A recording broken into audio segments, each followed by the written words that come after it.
Hi, everybody. Welcome to our 6th International Roundtable discussion. Thanks for joining us. A very big thanks to our panel for taking the time to chat with us today. If you don't want to miss any future events, follow us on LinkedIn or just subscribe on the YouTube channel. We have a discussion next month on smart cities for emergency services. We are busy planning our calendar of events for next year, so if you are interested in being involved, we're going to pop a link to an expression of interest form in the window here. This is open to anyone, any rank. The more locations, the better. We might actually do one on new recruits. In there, it has got what subject you like to talk on, so we'll see if there's enough interest in a particular area, then we'll run a discussion on that. We don't spend a lot of time in these events talking about our products, but we have just launched a free hazmat app based on the ERGs from 2020.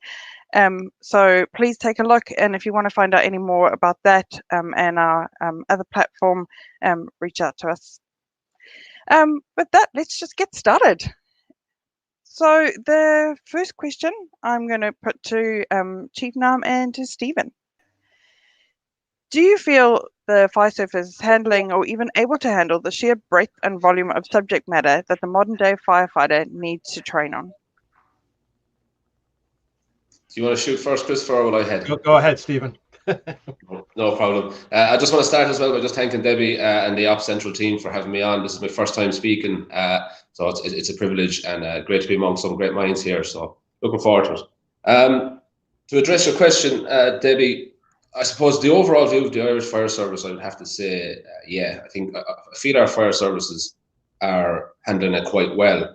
But I spent some time kind of reflecting on this question, and I suppose to give you what I felt would be a more accurate result or response, I kind of needed to come at this from a number of angles. One, I suppose, first of all, is just give a background on the structure of the fire service in Ireland. So we have both full-time and retained, similar to the UK model, and what I believe it's kind of similar to the volunteer, or retained is similar to the volunteer system in the US. The full-time explains itself. You know, crews are in station 24 hours a day. They undertake various training drills on a day-to-day basis, and the national standardized courses. But the retained service, which the vast majority of our fire authorities are, we don't man the stations 24 hours. Rather, we're alerted to incidents via a pager. We make our way to the station and we respond from there. Now, I'm retained myself, and we undertake training courses, initials, refreshers throughout the year, all year round. And normally retained personnel will hold down another employment outside of the fire service. This is kind of where a small, I think, problem kind of comes into it, especially with the volume of subject matter that we're kind of talking about in this question. A lot of our firefighters are required to take annual leave from work to attend other courses here in the fire service. So there was one situation, we had a firefighter who got his yearly schedule for training. And because of the amount of courses that he's done and amount of qualifications he had to get refreshed on and so forth, he was asked to take nearly 3/4 of his annual leave from work to attend fire service training. Now you can imagine this kind of impact on personal life and family life and things like that. Now, you might be thinking, the relevance of this, but I want to bring it back to the beginning when I said this needed to be addressed from a number of angles.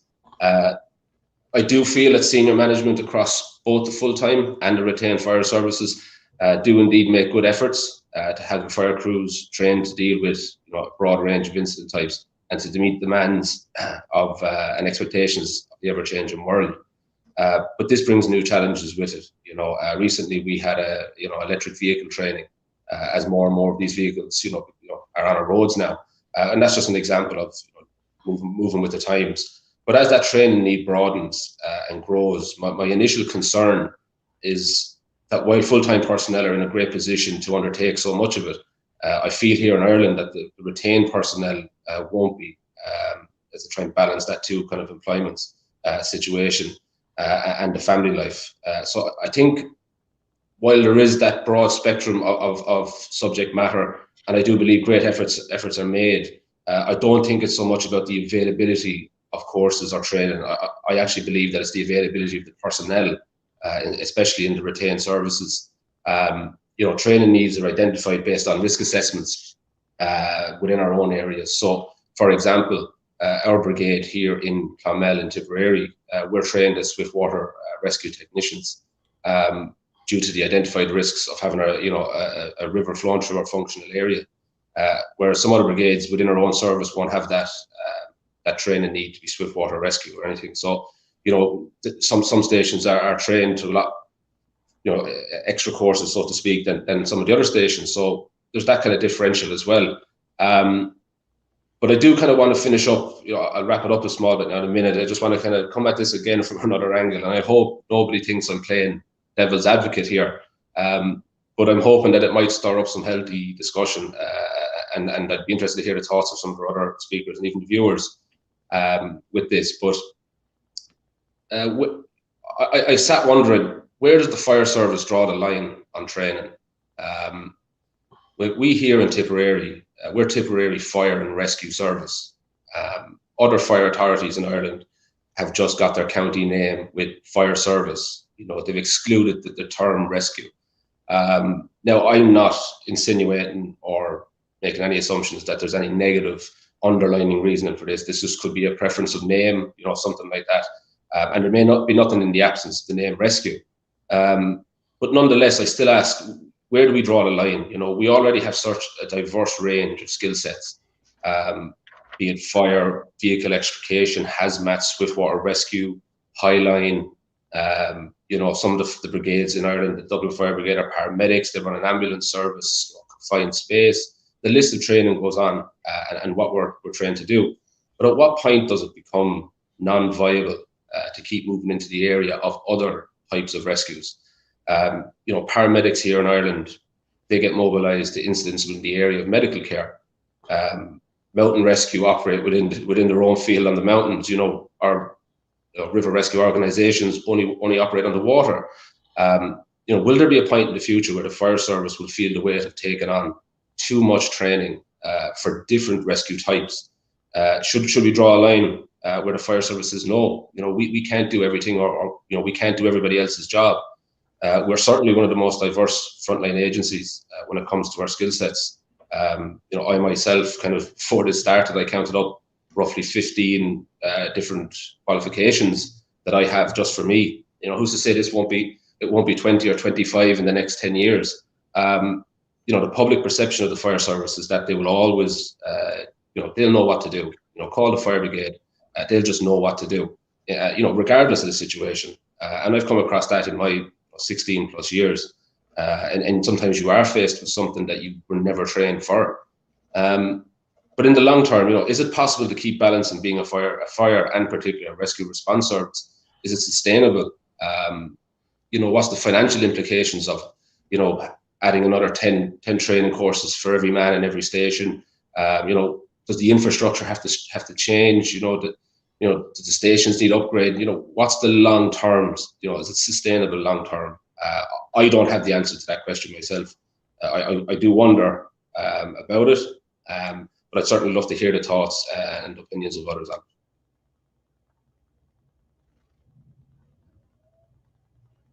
Well, I'll just, again, leading into, so Stephen brings up a very tremendous degree of insights and problematic issues affecting us. When we talk about training in the fire service, it certainly covers as many of our topics that will be discussed here on the roundtable are going to get into.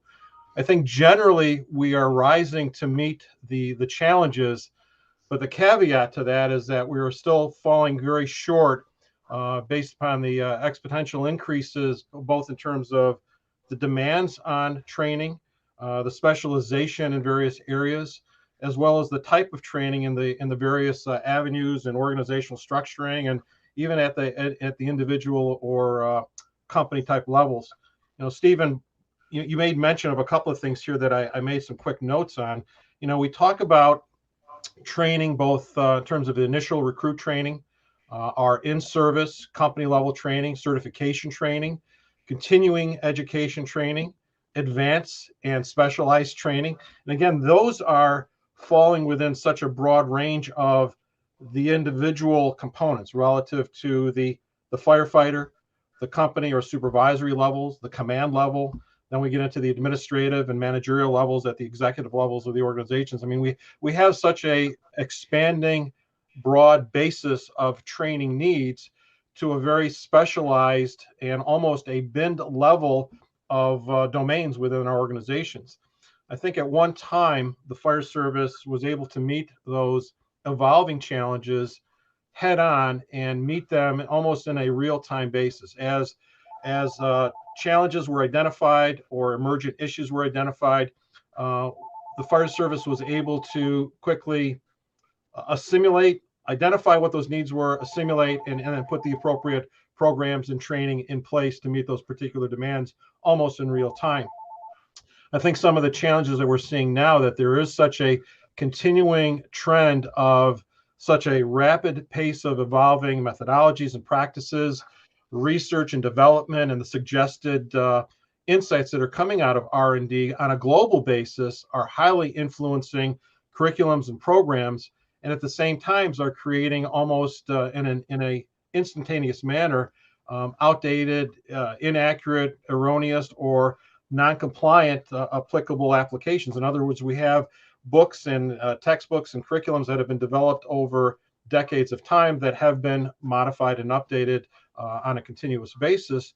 But with the rapid changes and processes and these emerging practices, they somewhat become outdated almost overnight. And then we're trying to teach emerging concepts and information and materials and so forth, and we just don't have that connectivity. We don't have the ability to maintain the continuity of those particular elements.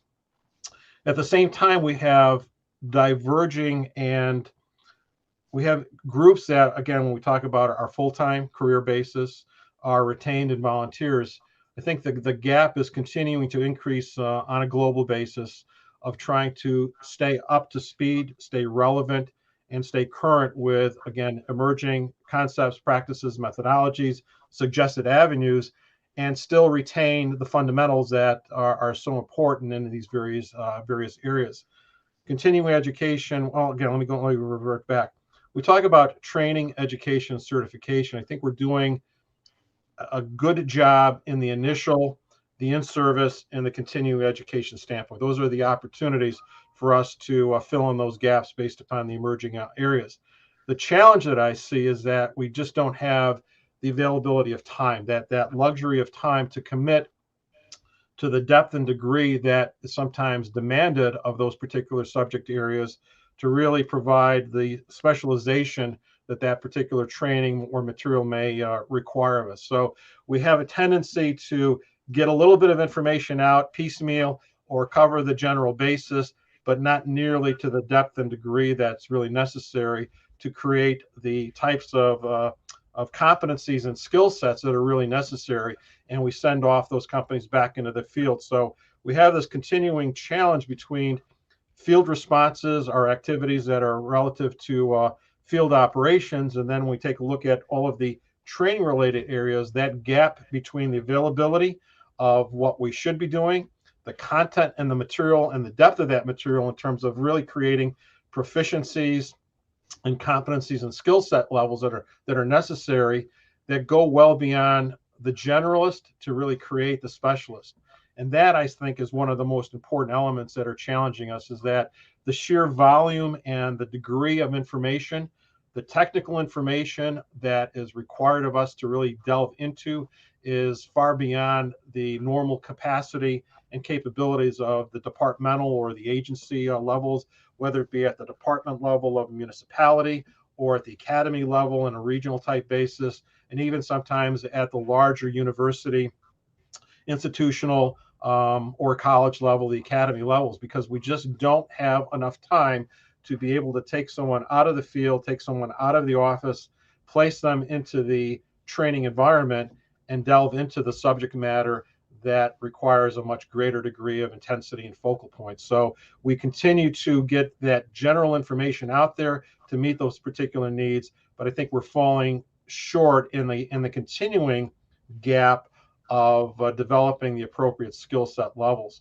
I think when we take a look at two particular areas, aside from the administrative and the managerial ends, but if we take a look at the challenges before us on a global basis. Certainly here in the North Americas, we're seeing increasing demand on both the operational and the command level domains.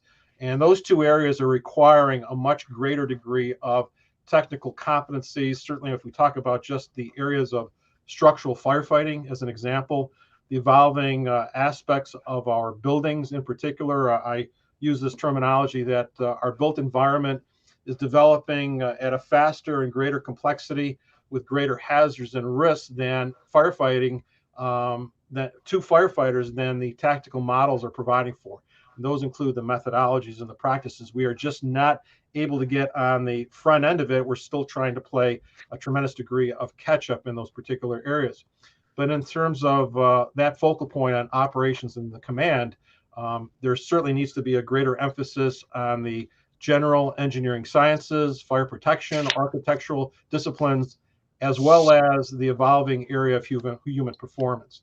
And those two particular areas, I think, are going to be the challenges for the fire service on a global basis to identify what those needs are and develop the curriculums and the methodologies and the practices, and then implement those at a training level to increase those competencies and skills. I think tomorrow's firefighter and fire officer and commander are going to be will look significantly different than what they do here today, here in the early 2000s, than they certainly did in the 1980s and 1990s. So we go back 40 plus years, we've seen the tremendous advancements that we've made in the last 20 years, which really has been a heartbeat away with much of what we've been referring back to in terms of empirical insights that has rolled into our training areas across all disciplines and all organizational structures. But when we take a look at how we operated in that 20 to 40 year period of the 80s and 90s, and then relate that back to the early to late 2000, 2010 period, the next 20 years, I don't think will look anything at all like what we are looking at, directly related to the advancements and the issues dealing with, again, our built environment in particular. So a lot of things are overwhelming us.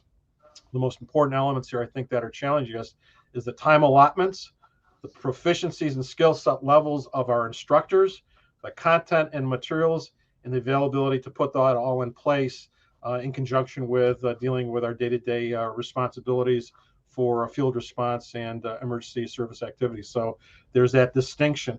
I'll add one thing here that just came to mind here. One of the things that the states had implemented a number of years past because of those same challenges that we just talked about here is that some of our academies, some of our departments and organizations, in order for you to be a recruit firefighter to become a potential candidate for inclusion in the organization, you had to bring with you, prior to accepting the job and going into the academy level, a number of college credits or some type of initial degrees relative to having a formal competency basis of knowledge, so that we weren't trying to completely provide all of the education that's necessary. In other words, you're coming in with at least 1 or 2 years of training. That is certainly increasing, almost up to the point of having a 4-year college degree to make you eligible to become a recruit firefighter, and then focus in on some of the fundamental areas from a suppression and operational standpoint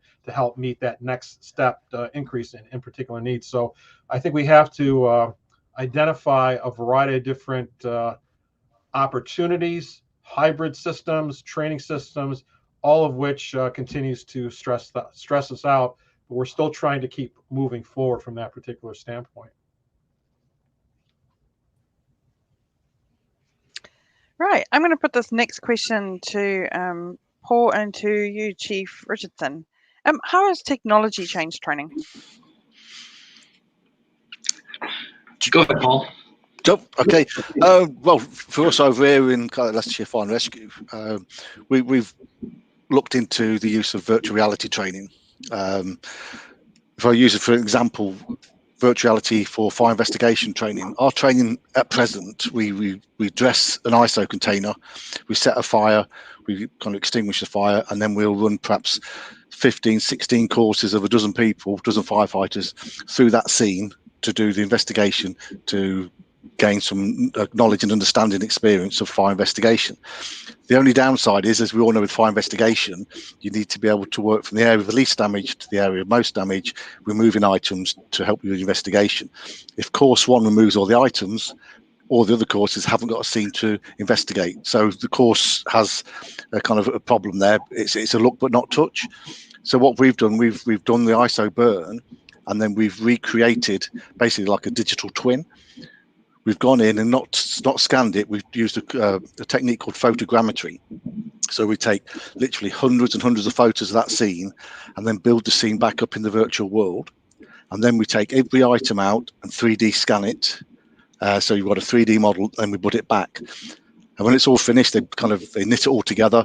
We leave the ISO container so they can still use that for training. But what we have now, we've recreated that in the virtual world, so we can then put all our firefighters, fire investigation officers, managers through a scene which will be the same for every single participant. You'll have the ability to go into that scene, remove items, take photographs. You've got a virtual dictaphone to take notes so you can look at to do a report later. And when you come up with your hypothesis, the conclusion, how the fire started, the facilitator then can press the button which resets the scene. Everything goes back to where it was for the next candidate to come in to follow the training. So you're getting high quality, repeatable training. And the beauty of this is it's safe. It's in a sterile environment, so there's no kind of health and safety wise. There should be nothing other than a possible trip over your own feet because it's a sterile environment. No form of contamination, as when we go into a fire scene, if we don't wear the right respiratory equipment, and that there's a chance we can kind of breathe in toxins, carcinogenics for what may kind of affect our health 10, 15, 20 years down the line. This form of training gives us a sterile environment. To me, it's the way forward. We will build a library of different investigations. So we'll have some for training, we'll have some for assessment.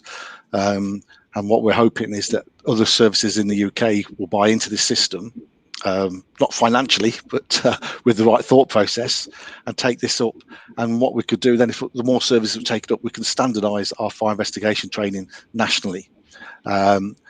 It's something which can be used in any country in the world because fire investigation is exactly the same. We look to the company we work with to develop this. We look to make it as realistic as possible.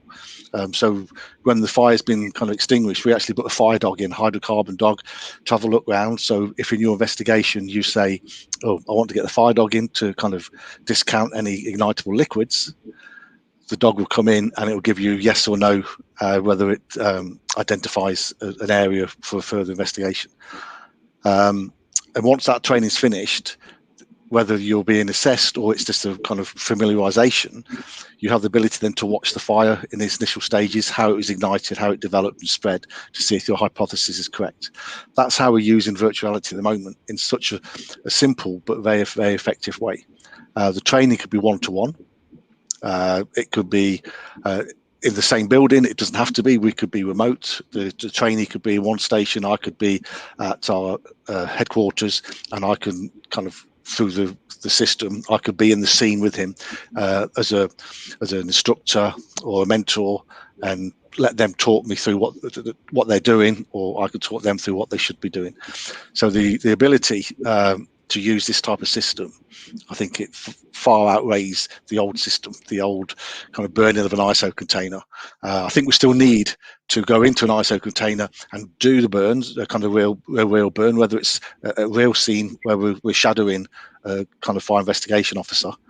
But it's about, to me, it's not taking away our old training. It's improving it by using the virtual world and the real world, put the two together in a blended approach. So you learn as much as you can in the virtual world, and then you'll shadow a fire investigation officer out on a real incident to kind of put what you've learned into practice.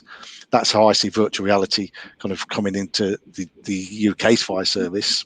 There are other ways of using virtual reality. There's a company out of Australia, Flame, who've got some fantastic equipment. You'll put a fire kit on, which has got an inbuilt heat piece in your jacket, like a heat suit. So when you get closer to the fire, you actually warm up. you've got they add a tracker to a hose or a line with a nozzle on, and so in the virtual world, which doesn't exist, you see the hose on the floor, and you could pick an actual hose and nozzle up. And when you open the nozzle, you get jet reaction because it's connected to a pulley, so it actually will pull you backwards if you haven't taken the correct stance. You can go up to a door and do your proper door entry procedures. If you don't do it correctly, the fire will react how it would when you open the door. It is kind of virtual, so the water is virtual, but you have the ability to go from a jet to a spray to a cone. And again, likewise, the fire will react differently to how you put the water on the fire. So the training in the virtual world it's coming. I think it's in its early stage, it's in its infancy, but the massive potential it'll have to assist on training logistically. It can save people actually going from a fire station or firehouse to a training department, because it'll come to them. It comes in a small box, so it will come to them, and the instructor could stay at the training centre. So logistically, it's far, far better. So financially, there's a saving. Initially, there's a cost because you've got to film everything and recreate it. But once it's recreated, it's there forever, and it can be shared kind of multiple times into any country. I'll let you have a say, Scott, because I will just go on and on and on. Thank you, Paul. To me, technology has been a constant in the fire service. We've always heard this: the fire service is, 200 years unencumbered by change. But just thinking back in my career, 30 years ago, I remember having sirens on a roof that would tell firefighters when there was a call and to go to the fire station. And then we went through the Plectron era, the alphanumeric pager era, and now we have applications on our phone that can tell us everything we need to know about a building before we even go to a call. So we have the ability to do a lot more advanced training at that level. We know at the 3 levels of operations, the task, tactical, and strategic level, those drive everything we do in the fire service. So technology allows us to capitalize on our people and our time. To Steve's point, where we draw the line. I'm a special operations chief, and I like to say that if it's not fire and it's not EMS, it's special operations. So I have 11 special teams and groups that are things like air crash training, wildland, SWAT medics, technical rescue, dive rescue, those types of things. And it is an extreme challenge to fit in not only the regular fire and EMS training we do, but the special operations training that we do. To Chris's point, one of the things that I've found that's been helpful is hybrid training and breaking down the walls between the different divisions and bureaus in the organization. So EMS working with fire and special operations to put on a training that crosses the spectrum of those 3 is critical. To me, technology has revolutionized what we do in the fire service, especially here with COVID. Everybody's familiar with Microsoft Teams now. Well, 4 years ago, if I had tried to ask people when I was online as a battalion chief to get on a Teams meeting, they have no idea what I was talking about. And now we can have meetings across all 30 of our stations at the same time, or I can talk to my 15 direct reports at the same time. So it's not only those daily meetings, it's the virtual incident command training, to speak to what some of the other colleagues have already talked about. A lot of you have probably heard of Blue Card. We utilize Blue Card in the department. That not only helps at the chief level with incident command, it helps down at the firefighter level. We have so many people, we're hiring 60 people a year, and putting them through virtual training at the firefighter level helps them understand a lot more about the why before they get back on the fire ground and practice evolution. So they all go through the fire academy, and during COVID, we had people that had to get a lot of their didactic training separated from each other due to COVID, and they would come together and do the hands-on drills and training. So it really has helped in a lot of those areas. We're able to deliver content at a greater rate with more detail. And to some of what Chris touched on, and Steve, is how much detail is too much. Well, to me, I understand that we can certainly overload our people, and we need to be proficient in everything. I think that lies in the levels of training.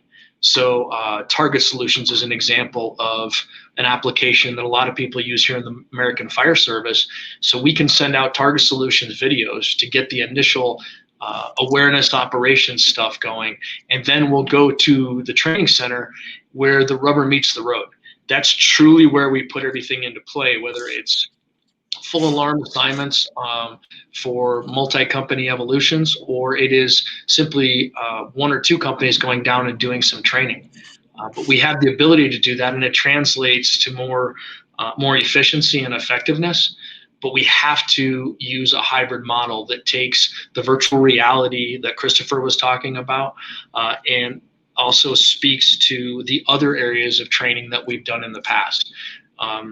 We can't let go of our roots with how that happens. And we have to help the people who thrive on this type of technology learn that way. We can't be the ones that say, well, you know, we've never done it that way before, it's not going to work. If we want to capture all of these new firefighters that are coming in, we have to be able to meet them halfway with the technology that they're comfortable with so that they learn in a safe environment and we set them up for success. Yeah, totally agree with that. Yeah, I think you've kind of, in my eyes, the virtual world gives us the opportunity to train people in dangerous situations, which is risk-free. They learn the procedure, and then when they got the procedure right, we then expose them for it to the real life, to kind of danger. The procedures right, the training becomes more beneficial. They can make the mistakes in the virtual world. No one gets hurt, no one gets injured, no one's on the sick. And when they get the procedures right, then we expose them for real. It's that blended approach. VR will never overtake what we do. We still need to put breathing apparatus on and go into fires and learn kind of heat, exposure to heat and humidity. So I think it's a blended approach. And as Scott said, I think with the young new firefighters coming in, they're aware of this technology. They're using it on the PlayStations and their Xboxes. You know, we've done training events here, and the young firefighters just put the headsets on. They know exactly what they're doing. But what surprised me the most is there's a couple of people who I thought would be very anti-virtual reality, anti kind of emerging technologies, because they've been in the service similar to me 32 years. And we love the old-fashioned methods of training. We're possibly classed as dinosaurs, you know, because we like the old methods, but we've embraced this new technology. And we've had one firefighter who I thought would turn around and just say, this is not for me, this is not any good. He took the headset off, and I've never seen anyone with such a big smile. And he said, that is the best training I've had. He said, I am a visual learner. And he said, that works for me. But he did say, I still need to go out and do it for real, but I can learn in that environment because it puts you in the environment. There's a 75% retention rate in VR. So it gives you kind of a really good flavor of what to expect. And we're just touching on kind of scratching the top of the iceberg. You know, this could be used in any aspect of the fire service, you know, to learn and train. And Paul, I'd actually love to chat after this at some point, because what we've been talking about at OpsCentral is, given we'll be capturing incident history throughout the world, is actually using AI to come up with different incident scenarios based on a mashup where you actually have kind of a rich incident data behind you. I can see that working really well with VR. So let's have a chat. Yeah, well, I'll put a note here because I'm not sure we're coming to the end of our time. This says just a thought to leave you with is AI and robotics. Just a thought. Where will we be 20, 30, 50 years time? Yeah. Thank you both. Right, I'm going to move on to the next question. And this one is for Gareth and Chief Tracy. What major incident, global or otherwise, has brought about a significant shake-up to the way people think about or deliver training? Chief Tracy, I'll let you go first. Oh, you're too kind. Debbie, I have to commend you for putting together these programs. They're outstanding. And technology is wonderful, isn't it? Virtual reality. Well, to answer this question, you know, the most devastating and topical event would have to be the tragic fire that occurred in London at the Grenfell Residential Tower, June of 2017. An inquiry began with an investigation of the failures with the building, its management organization, the entities involved in the renovation that took place the preceding 2 years. That organization has spent £10 million refurbishing the building. That included the installation of insulated exterior cladding. And Chris, that would tickle him because he's certainly a building construction aficionado and he understands these things. Also, some double glazed windows and a new heating system for the building. But the inquiry, it would be revealed after the fire that the insulation or the installation of that facade, it was susceptible to ignition and extremely fast fire spread across the building and vertically upward, where fire would extend it to numerous apartment flats that were occupied. With many of the flats, and the fire building would become smoke logged and cause the only interior stairs to become untenable for escape. This would trap more than 70 souls in that building. As expected, the fire would seek culpability, and the London Fire Brigade became that target. The inquiry would focus and examine in detail their level of competency and training at every level, all ranks, but especially that of the incident command. That should be a wake-up call for the fire service globally. Addressing the significance of training in an attempt to stay current, it can be said that every one of us needs to pay attention. And what I mean by that, it's incumbent upon every firefighter, especially those in a position of leadership, to be paying attention, to be inquisitive of cause and effect of every fire and the varied emergencies that we're called to respond. It's also important to critique our operations following the event. There'll be many incidents that will factor a lesson learned or bear a significant aspect of or subject of training. The lesson can also be an issue to present in a department as simple as a pass-along program.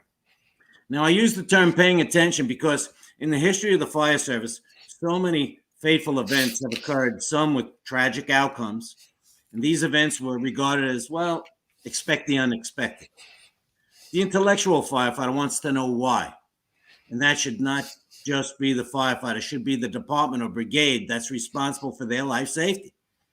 It's the department brigade's responsibility to develop training programs that enhance and expand firefighter situational awareness and intelligence bases, or our basic intellect. This training and sharing has to be presented not only in a written format that will be verbalized, it also should be produced in a visual format that offers images that will be recognized in our conscious data bank of intelligence. And when you're speaking of virtual reality, that is visualizations. And some people, they learn best with the visualizations. And these visual recollections support prompt decision-making.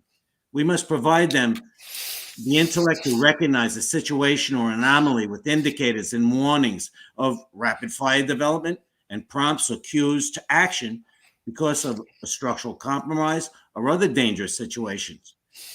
That will require those preparing these training programs to become creative, such as introducing virtual reality, and acquire the resources to enhance these programs. The Internet of Things is a tremendous resource for that, and YouTube is an example. Training has to be relevant, gain their attention, and there is such a thing as death by PowerPoint.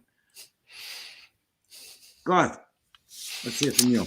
Thanks, Chief Tracy. I promise we haven't collaborated on this, but I have picked the same incident as you. Wow. And I'm very pleased you went first because you did a far better job of me than of giving an overview of the incident.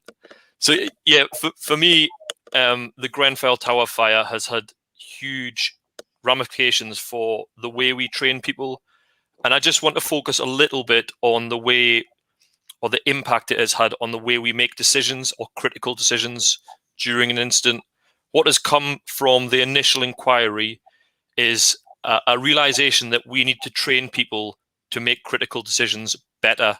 We need to move away from a model-based approach to decision-making to train people to be much more dynamic in the way they make decisions with checks and controls, but we need to move towards a dynamic decision model, a dynamic decision-making process.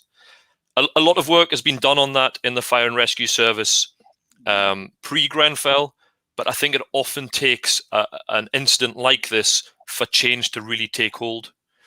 What Grenfell has shown us is that we can't necessarily trust the built environment in the way that we have in the past. We can't expect buildings to behave in the way we might have expected them to. The responders at Grenfell expected the building to behave in a way that it did not respond in the way that they expected. And we need to get used to that as a new reality. I am talking specifically here about Grenfell, but I think this can be applied to any instance. Incidents do not evolve the way we always expect or the way we have envisaged, and we need to be much more dynamic about how we respond to that. Christopher, in his earlier talk, touched on another issue here. We can't always keep pace with the development of buildings and technologies. So that dynamic approach to decision making is really, really important. I think for too long we have relied on rule-based decisions. We've been almost guided and protected by policy and procedure, with a feeling that as long as we stick to that, we can't suffer any consequences post-incident. The reality is, though, when that policy or procedure is written, it is written in a room, it is written to cope with a range of incidents. It doesn't take into account the specifics on the ground on the day. And once it's written, it's almost instantly out of date. It can't keep up to speed with the pace of change in the modern world.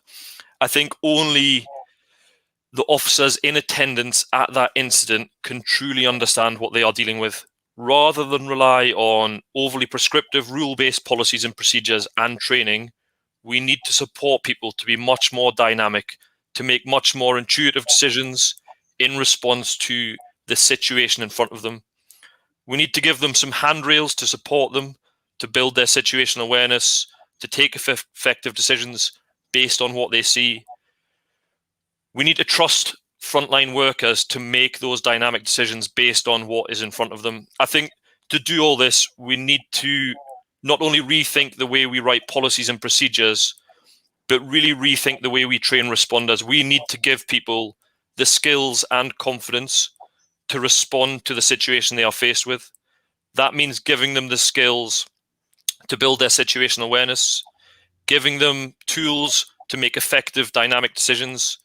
We need to train people more under pressure so that they build up a bank of experiences so that they can take intuitive decisions, so that they know what the pressure feels like and they can respond under that pressure. That's really important. We need to help people avoid decision traps by giving them training and decision support tools. This is the kind of change that we need post-Grenfell, so that we move away from being overly prescriptive and realize that the world that we live in, as it grows ever more complex and as it grows ever more dynamic, the only way we can keep up to speed with that pace of change is to make sure our people are dynamic and given the skills and tools to respond to the situations that present them. And I think that is one of the big changes we need to consider post-Grenfell, is making sure people have the underpinning skills to build their situational awareness and to take dynamic and effective decisions. I agree with you 100%. A society that I am greatly disappointed in is the Society of Fire Protection Engineers, and I'll tell you why I point them out. Let's say the faults or the deficiencies in a building such as Grenfell was, it was allowed to have one single interior stair as a means of egress, escape, and you would exit that stairwell into a lobby, and then you would from that lobby go into your flat on each floor. And that lobby was supposed to be protected with a smoke control system that could handle, let's say, the volume of smoke from one apartment flat, not from many apartment flats. And it would be the Society of Fire Protection Engineers who in other words, you have to think worst case scenario. And this was worst case scenario. What if you have more than one apartment on fire and the smoke from more than one apartment gets into that lobby? It's not going to be able to exhaust the smoke. It's ultimately going to get into the stairwell, and people are going to be trapped in that building. So where do they fall? People wanted to look at the fire service as the scapegoat to say they had all the deficiencies, lack of training, lack of competencies. But there's other people involved here, and they need to partner with us and help us We've been reaching out to them, and you know what? It's a handshake and a smile. That's just about it. That's just my 2 cents. Thank you. And Garth, that was an excellent. I agree with you 100%. Decision making is very important under pressure, and all of those things, and all the previous speakers as well. Thanks. I just want to reference a comment from David Potts saying that his experience at developing VR can be really expensive. And this is certainly a subject I can talk to as the technologist of the group. I'd agree. I think any development of technology can be expensive. But this is where I think we can hopefully connect a lot of fire departments around the world that are interested in doing the same thing and potentially help you do it. It's expensive if everyone does custom things by themselves. But if you actually do it en masse, that's where we can actually get it can become more cost effective. So let's use this platform to collaborate on ideas beyond these roundtables. Thank you for that. I'm going to move on to the next question, which is for you, Gerard and Chief Robertson. We start training recruits from day one. What are we doing right with those fresh minds, and what can we do better? Beauty before age, Jared. All righty, too easy. Thank you, Dave. All right. So first of all, thank you for having me, Debbie, again with OpsCentral. Thanks everyone for turning up so we can have this discussion. I believe that the previous speakers have presented some brilliant points on training. I know the private chat behind scenes is all about what the topic is. Before I go on, I just want to share that while I work for Fire Rescue Victoria, the views that I share are my own and probably not reflective of the organisation. And I'll start with what we're doing right now. We're doing a lot right, which is a really good news, but I've limited it to 4 points. And the first point that I want to bring in is that we've started to develop instructors. Historically, and going on into the future, I believe that firefighting will be taught by firefighters. That is the industry. That's what we've always done.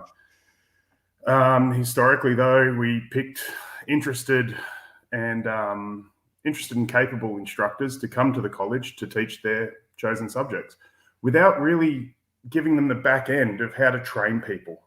So we found experts, but we never gave them the tools to understand how to teach people or how to assess people competently. I know that my organisation and organisations around Australia have really focused on developing the instructors. So now if you want to become an instructor, you need to do a Certificate 4 under the National Framework in Training and Assessing. And that gives you a broad-based spectrum covering things from language learning and numeracy right through to how to assess to a competent level. And I believe that that's a brilliant step forward in the right direction when we're talking about training recruits. The second point follows on from the first one. By developing instructors, we're now changing the way we teach and present.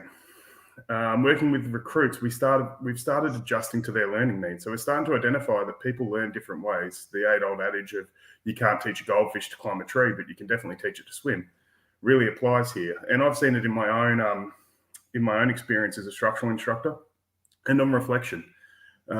We've really shifted our department's focus from why aren't they learning what we're teaching them to how can I teach it better? It's up to me as the instructor to teach the recruits. All the recruits need to bring a good attitude and a willingness to learn. From there, I've got to present the information so they can pick it up. The third point that I think we're doing right, we're meeting a national standard here in Australia now. So all of our recruit training is based upon national standards. This ensures that there's the same standard across the country. So in Australia, we have state-based fire services in the public sector, and often big bushfires, USAR jobs, even backfilling of fire stations is done in a mutual aid agreement. So by ensuring that we're meeting a national standard, we're ensuring that everyone's trained to the same level. And I'm hoping that this eventually allows for more exchanges and interchanges. And I know that there's a question later about moving around, so I won't steal the thunder there. But the more we move around, the more we talk, the more opportunities we have to hold these talks and attend these talks.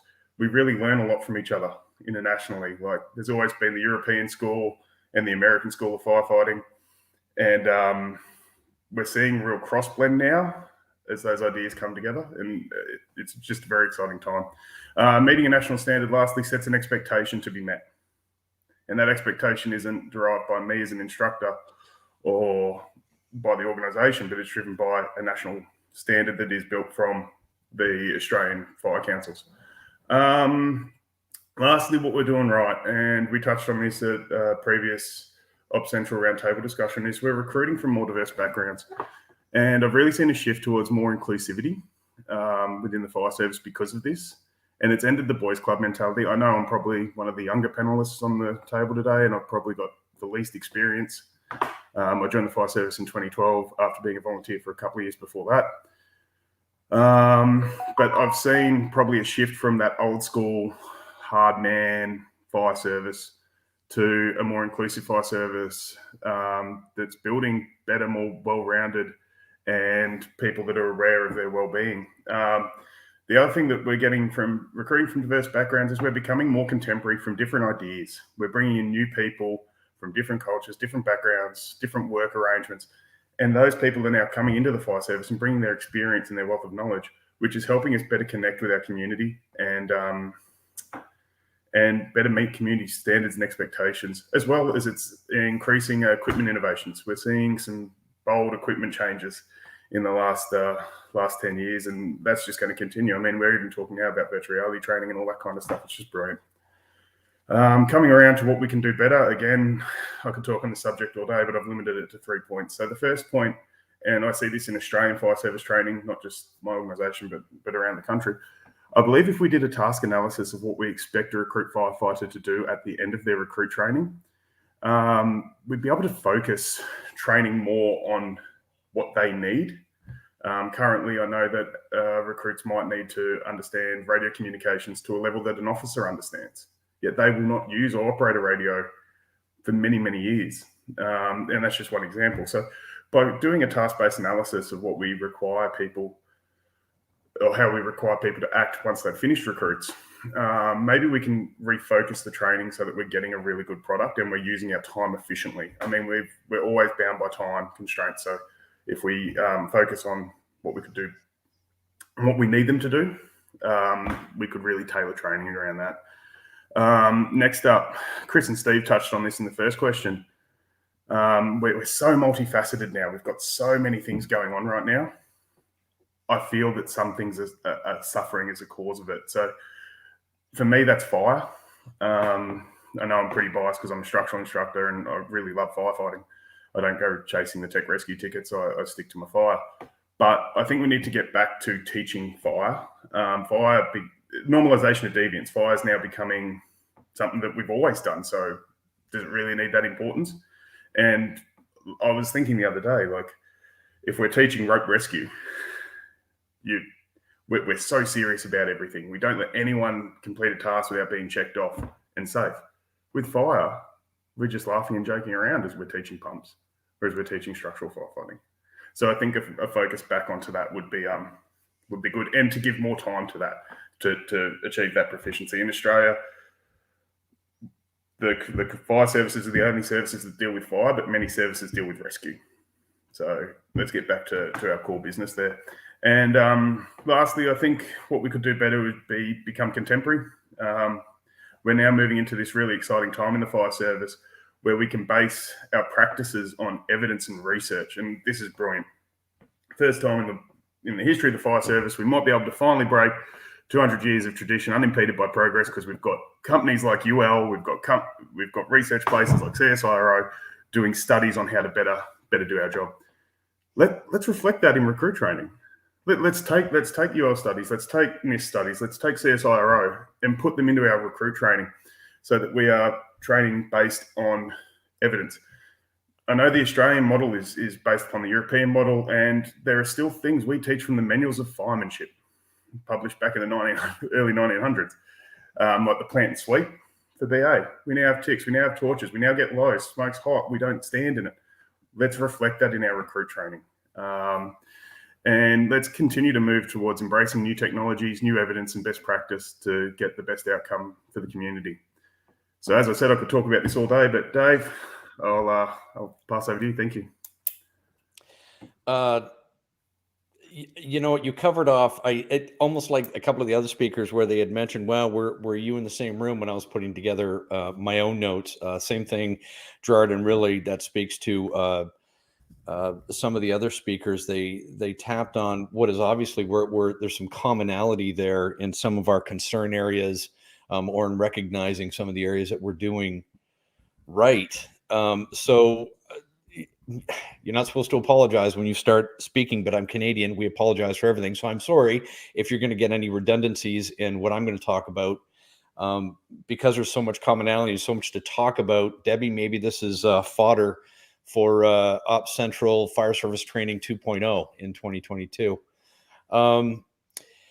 So we start training recruits from day one. What are we doing right with those fresh minds, and what are we doing better? That's really two questions. So I'm going to break it up, and I'm looking at it through the lens of the North American Fire Service, and also through the lens of that constantly self-evolving training officer.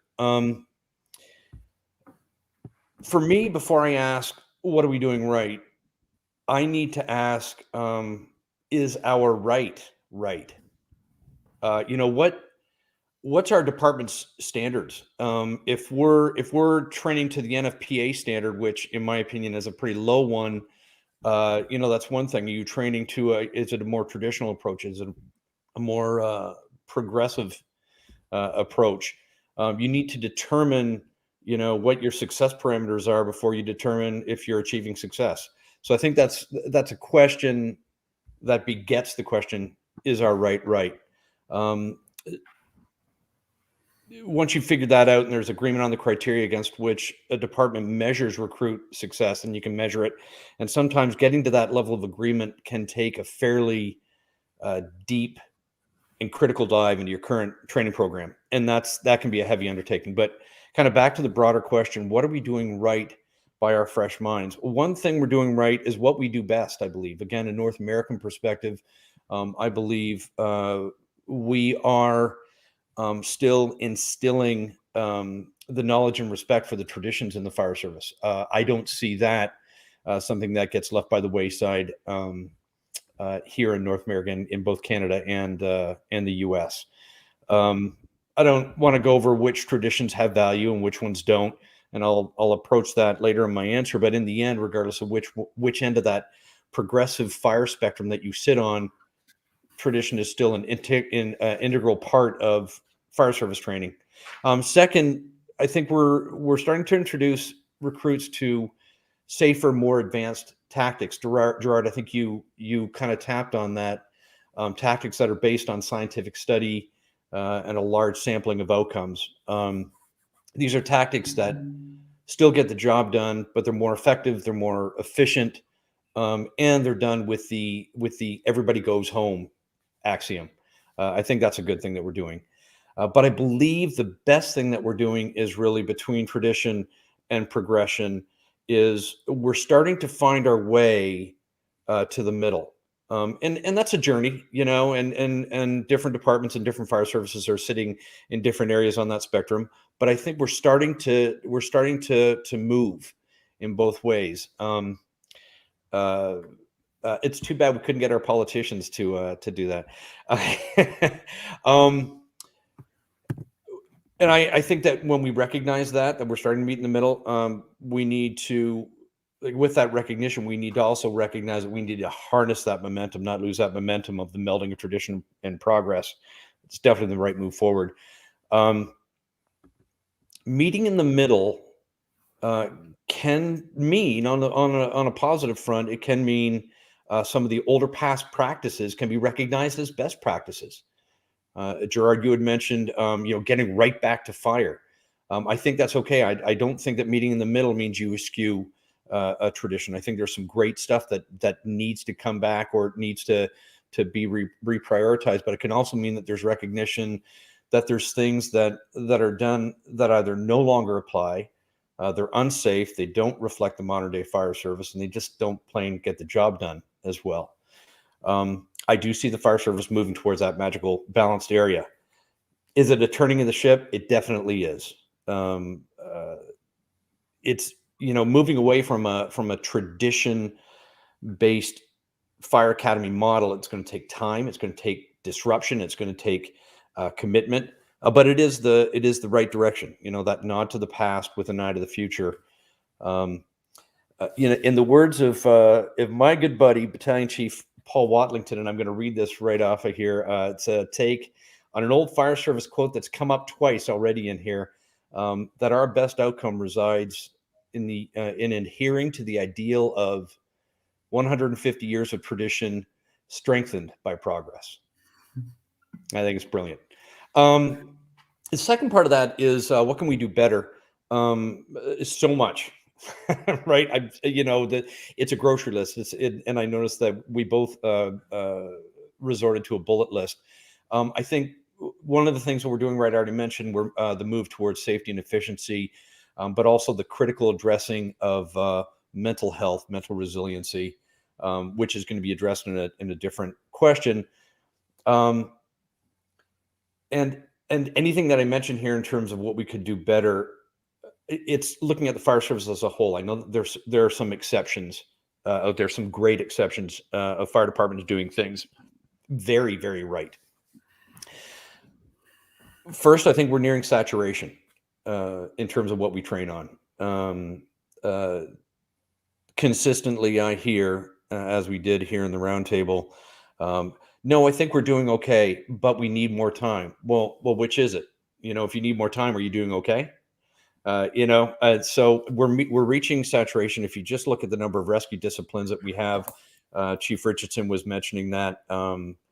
I forget what it is. It's like a dozen. I think he said under special ops, he's got 15 groups that work under him. That's evidence of that saturation. Older subject matters have been expanded. New ones have emerged. And so the current recruit academy requirements really have become like stuffing 10 pounds of laundry into a 5-pound bag. Or for pretty much everybody out there off of North America, I think that is 4.54 kilograms of laundry into a 2.27 kilogram bag. So I think it's just too much and we don't have enough time. So let's change the academy format. Right? We still do the same academy, right? We're teaching more. There's more to learn. It's harder, et cetera, but we're still, how long have you been at a 14-week academy, for example? Well, I've been at a 14-week academy for about 35 years. Okay. It's changed, right? I mean, the situation's changed. Yes, the situation's changed. So you need to change. Oh no, we're not going to change. It's a bit of a head scratcher. So I think it needs to be longer. I think there needs to be a greater time commitment. That's an easy quick fix. Don't get me wrong. I don't think that just stacking on more time is the way to go in terms of the long view. But I think right now we're just giving these guys we're giving our recruits too much. To make for a sound post-academy recruit, the training needs to be truly robust, which becomes more time. And as long as those subject matter areas that I mentioned keep expanding and keep being added, if we want to teach recruits those areas better, we'll need more time doing it. Some departments do have extended academies, but it's a rare one that goes over that 14 weeks. And rare still is that military style overnight academy, which may be a hit for a nice quick fix for the current generation or maybe the incoming generation of firefighters. That's just up for discussion. It was just an idea. As for the other areas of improvement, what can we do better? I'm just going to resort to a bullet list. More training with crews. Intra-training training is great. Inter-training between crews that where it develops the horizontal bonds of teamwork. I think that needs to be realized a little bit more. Some departments do it well. I think we can do better. Tougher vetting and higher standards for academy instructors. It sounds like that's happening in Australia, Gerard. Still, it is often that captain who raises his hand, says, "Okay, I guess I'll do my 2 years of duty as a training officer." Or NFPA instructor 1 is the bare minimum, and that's good enough to go out there and teach our fresh young minds, our new recruits. If training drives the culture of a fire department, by extension, so too does the training officer. But then we look at our vetting techniques, and oftentimes it is, oh, you wanna teach on Saturday? Cool. It's not enough, I don't think. The job should be treated as the vital and important position that it is. They need to be highly trained, have significant mileage, significant response mileage, and be vetted as robustly as we vet other high-ranking positions. It's our fresh young minds, new recruits' first exposure to the fire service. It shouldn't be led by a substandard guide. Next one, training on teamwork. We've already touched on that, so I'm just going to basically say it and leave it out there. We passively train on it. We put them through academy, and then we hope that through the commonality of the tasks that they're performing out there, we're out there, we're sweating it out together, we're throwing ladders together, and that's enough to build teamwork. I think it's far too passive. I think utilization of third-party resources is a great possibility. We had mentioned the emerging ideas of human factors and human performance, especially as it relates to team building. There's some fantastic organizations out there like the Mission Critical Team Institute that come in, and they specifically work at building individual members into a team. And lastly, most importantly, I think, is life training. There are some departments that will have a family day, which is nice. It truly is. I think it's important. And they'll definitely open up the phone lines. Hey, if anybody in your family needs to call, talk to us, give you access to the EAP right away. And hey, on our last week of Academy, we're going to do some housekeeping items, how to deal with the HR department, what happens when a paycheck gets missing, that sort of thing. I'm talking about concerted training on what resources are really available, where to find them, recognizing when you need them, how best to use them, training that dissolves the stigmas around utilizing them, and that needs to extend to family training. Some what do we say in the fire service is family is everything. And then we ask them out for a Friday afternoon barbecue, a chat with the chief, and maybe watch us do a drill, and that's enough. I don't think it's enough. I think looking at the new fire department member as part of another unit where they spend the other 2/3 of their life is something that's being missed. And by recognizing it and bringing that family into the fold truly and robustly, I think it's just going to make for a better recruit. That's it. Thanks. That's actually a great segue to the question I have for Paul and for Dr. Clark. How do we make sure that good people don't fall through the cracks? And I'm particularly referring to things like in the context of having dyslexia. Paul, do you want to let you go first, Bert? Oh, if you like, I'll begin it. I'll answer but that. your sound is really soft. Can you give it a little bit closer to? Can you hear me now? It's still quite soft, but it is a little bit better. I don't know why. Let's see. Everything seems to be turned all the way up here, unless you're a technical person can help me. That's all right. You just talk away, and we can. You can hear it. People can just turn their volume up. All right. So part of the challenge is the first question: good people. The construct of good has changed over time. When I first went into the department, I didn't weigh enough for my height. On the height and weight chart, I was 2 pounds underweight, so the fire department was not going to hire me. So the physician said, go over there and drink as much water as you can. I went over, drank as much water, and I made the weight. So thankfully, we've gotten away from that definition of good person. It has nothing to do with height and weight anymore. If you go back even farther than me, James Braidwood, who was the fire chief in Edinburgh, Scotland, in his first book, and he wrote in 1830, he said the best firefighters are carpenters, masons, sailors, and chimney chiefs, and chimney sweeps. So none of us would probably qualify to have been a firefighter in Chief Braidwood's department, because rarely do we already come in being a journeyman at something. When I first joined the fire department, there were no women in the fire service. Now we have women in the fire service. So I think the fire service is just a reflection of the bigger society in terms of what we think good is, or who should have an opportunity to do something. And the idea, something new today that's been around for a while, is this whole subject of neurodiversity, of which dyslexia is one of those issues. I happen to be dyslexic. I think the fire service has a higher percentage of dyslexic than the regular population. In the regular population, it's about 1 in 5 people are dyslexic. I think the fire service is even higher because we attract people that are interested in hands-on psychomotor training. And we've all admitted that we learn best that way, and virtual reality is probably the second best way because we can see it.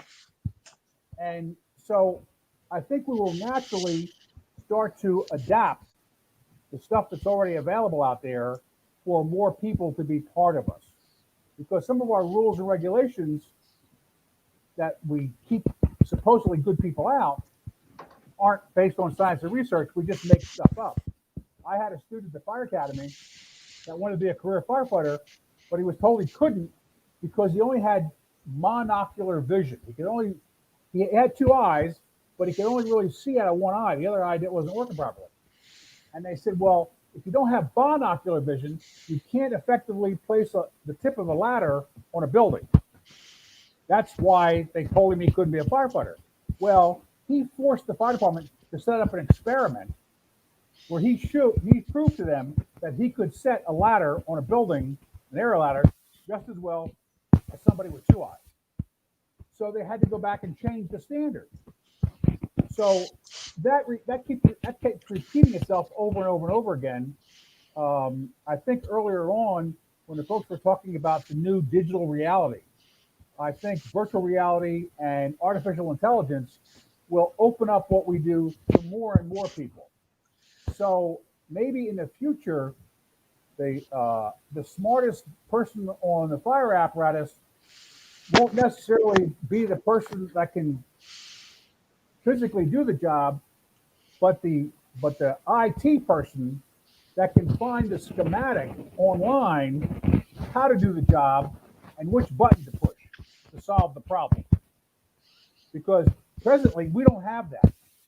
We'll show up at an incident and be completely blind to what's in front of us, what's inside the building, what's on side Charlie. And I think the new technologies will help new kinds of people be able to do the job better. So there's a little discussion. It's always figuring out what do we mean by best, and other occupations are doing a better job of that. So we need to go do some benchmarking to make sure we are getting the best people, and we don't have these abstract ideas in terms of what best means. So I'll be quiet now. Go ahead, Paul. Really interesting. I say I've got no really expertise in this area, but my son's dyslexic and he's just joined the fire service. But I'm absolutely fascinated when you said it, when kind of to join the fire service. I've been in 32 years, and when I joined, there was a maximum height limit, a lower height limit. If you were wearing glasses, that was it. You just couldn't get in the job. If you were accepted in the job and had been in the job for years, if you needed glasses, you were pensioned off. So we were losing so many good people because of old-fashioned, I would say not values, but old-fashioned kind of rules of what a firefighter was perceived to be. We're now very, very, very kind of aware of our community, and our service has to represent our community. And we have an EDI manager, an equality, diversity, inclusion manager, and our fire service needs to represent the communities we serve, whether it's race, sexual orientation, disabilities. We need to represent that. And I love the bit where you say the person making the decisions, perhaps they don't need to be able to be in that place set on or hold a hose, because they've got other skill sets. And I find that with my son, he found it very difficult to get into the job because of his learning, dyslexia, dyspraxia, dyscalculia. So, his kind of understanding the words and numbers was very difficult. And he had to work very, very hard to get through the selection process. And I'm so proud of watching him go through his 2-year apprenticeship now. It puts me to shame because he studies and studies and studies, because we got to look at his learning is different to most other people's. He'll look at something and someone will demonstrate something, but they'll need to demonstrate it 2, 3, 4 times for him to remember it, and then he'll learn by repetition. And once he's learnt it, he'll never forget it. And that's the correct way of doing it. And I think, we just have to be very, very wary that we don't let kind of good quality potential firefighters slip through the net. Again, if I go back when I joined, there was an age limit. 30 was the age limit to join. If you've been in the forces, it was 35, because they see you're disciplined, you can prove you can take instruction, just because you've been in the forces. We did like to take people, tradespeople, electricians, plumbers, brick builders, because we thought they'll be good with tools, good with the hands, and that's what we wanted. But 32 years ago, perhaps yes, but in a modernised fire service, we've got to be open to all. We have our selection process, and we have job-related tests, which are now far more in line with what we do as firefighters, and people have to pass that. Everyone passes the same. And we're now finding that our service is far more representative. We've got far more kind of female firefighters, which is a fantastic addition. They do exactly what we do. We've got some skills they haven't, and we have just because of kind of our makeup. And I just think it's great. We were should have been doing some filming last week, and our crew was made up of females and people from ethnic backgrounds, which is a fantastic representation of what we got. So I believe we need to be all inclusive, and we have got policies in place now for that. Dyslexia, because I keep going back to that because of my son.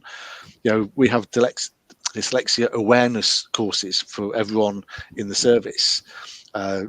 Crew and watch managers, like junior managers, they're trained to kind of identify if people have got dyslexia. They need extra time. If there's tests, they should be given more time.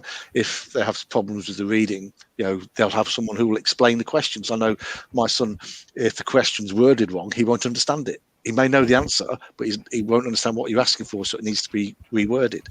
And I think we're putting all that in place now, which kind of makes me pleased, because we're opening up the service now to a lot of people who would make fantastic firefighters who previously wouldn't have that opportunity. And I got to give credit to the UK. They are leading the way worldwide in terms of doing exactly that. And on top of that, I would give credit to Made by Dyslexia, which is a UK foundation that is leading the way globally. So congratulations to the UK for dragging the rest of us kicking and screaming into the 21st century about neurodiversity. I think so. So we can all learn from you folks. I think it's all about sharing best practice. I'm a massive believer. Everything we've done in virtual reality, we share it with other services. If you want it, we'll give it you. We don't sell it, we share. Because along those lines, Paul, what I would say is, because you have a great case study in terms of your son. So you and he could start documenting all the kinds of things that he's going through to show how the service has changed and made it better, and how they've helped him. So if you're willing to do that, I mean, that's what it's about. Success breeds success. Yeah. So if you share your story as a training guy, here's a new experience for this young man coming into the discipline. This is how we adjusted ourselves so we could get the best. Yep. And that would be a great case study and a great contribution that's very unique to you, that a lot of us can learn from. Yeah, that's a good point. I'll have a chat with him. I know he's very he doesn't like people he doesn't like people knowing. I know. And I've tried to get him to go back to his old school and speak to the people there and say, look, you look what I can achieve. If you put your mind to it, you can achieve what you like in this world. It's having the belief, and if you get the odd knockback, then so be it. You pick yourself up and go again, and eventually you'll get to where you want to be. I'll make sure that Debbie gets me your email address so I can send you the article I wrote about my experience when I came out of the closet. And, Yeah. and because that's what we have to do. It's like coming out of the Yeah. closet and saying, I've had this and I've succeeded. So we need to start doing that earlier and earlier in our careers. Yeah, but we found with now having the dyslexic courses and awareness courses that we, like you said, we found a lot of people in the service are dyslexic, and they were kind of in the 40s and 50s and completely unaware. Right.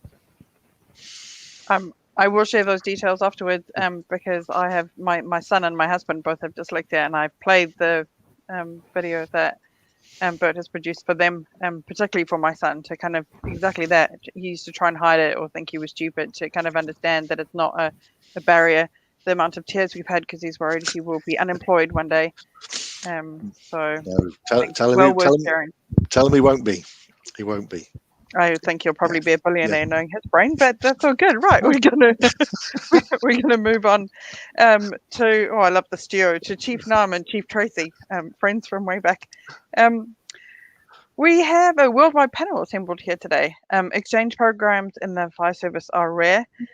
Could the different perspectives of travelling for an exchange in another country be an avenue for firefighters to obtain some much needed training outside their comfort zone? Chris, go ahead. I always learn something from you. Well, thanks, Chief.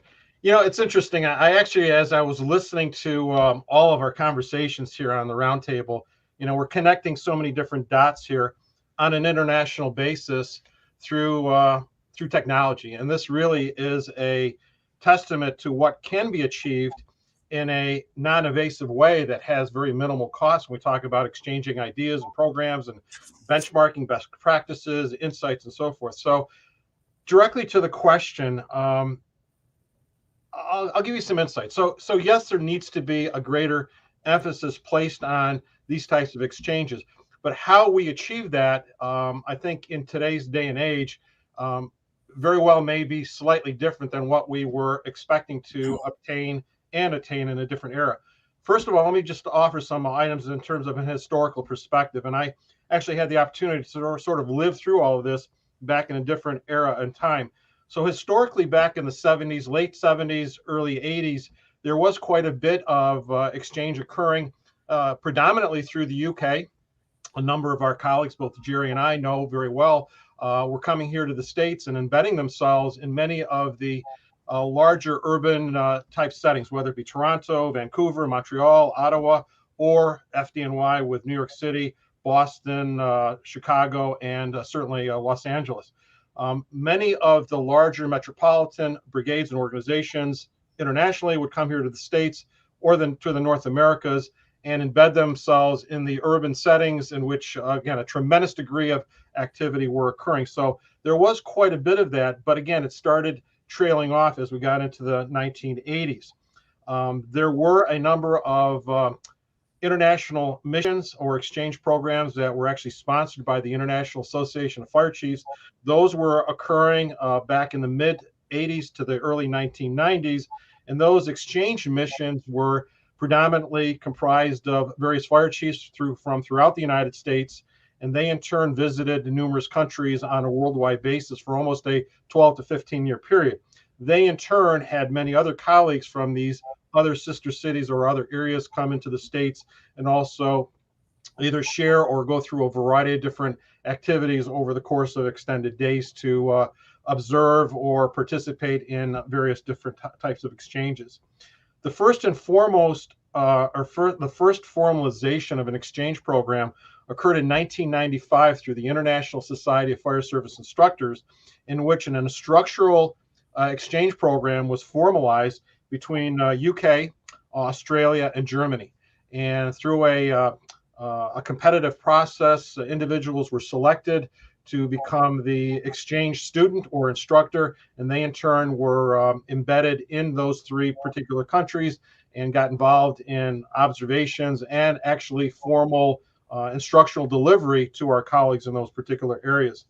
The people-to-people program that was initiated with former President Dwight Eisenhower back in the mid-1950s, 1956, actually saw a tremendous number of groups and organizations, predominantly out of the U.S., going internationally through to other organizations, and again, predominantly made out of executive level chief officers.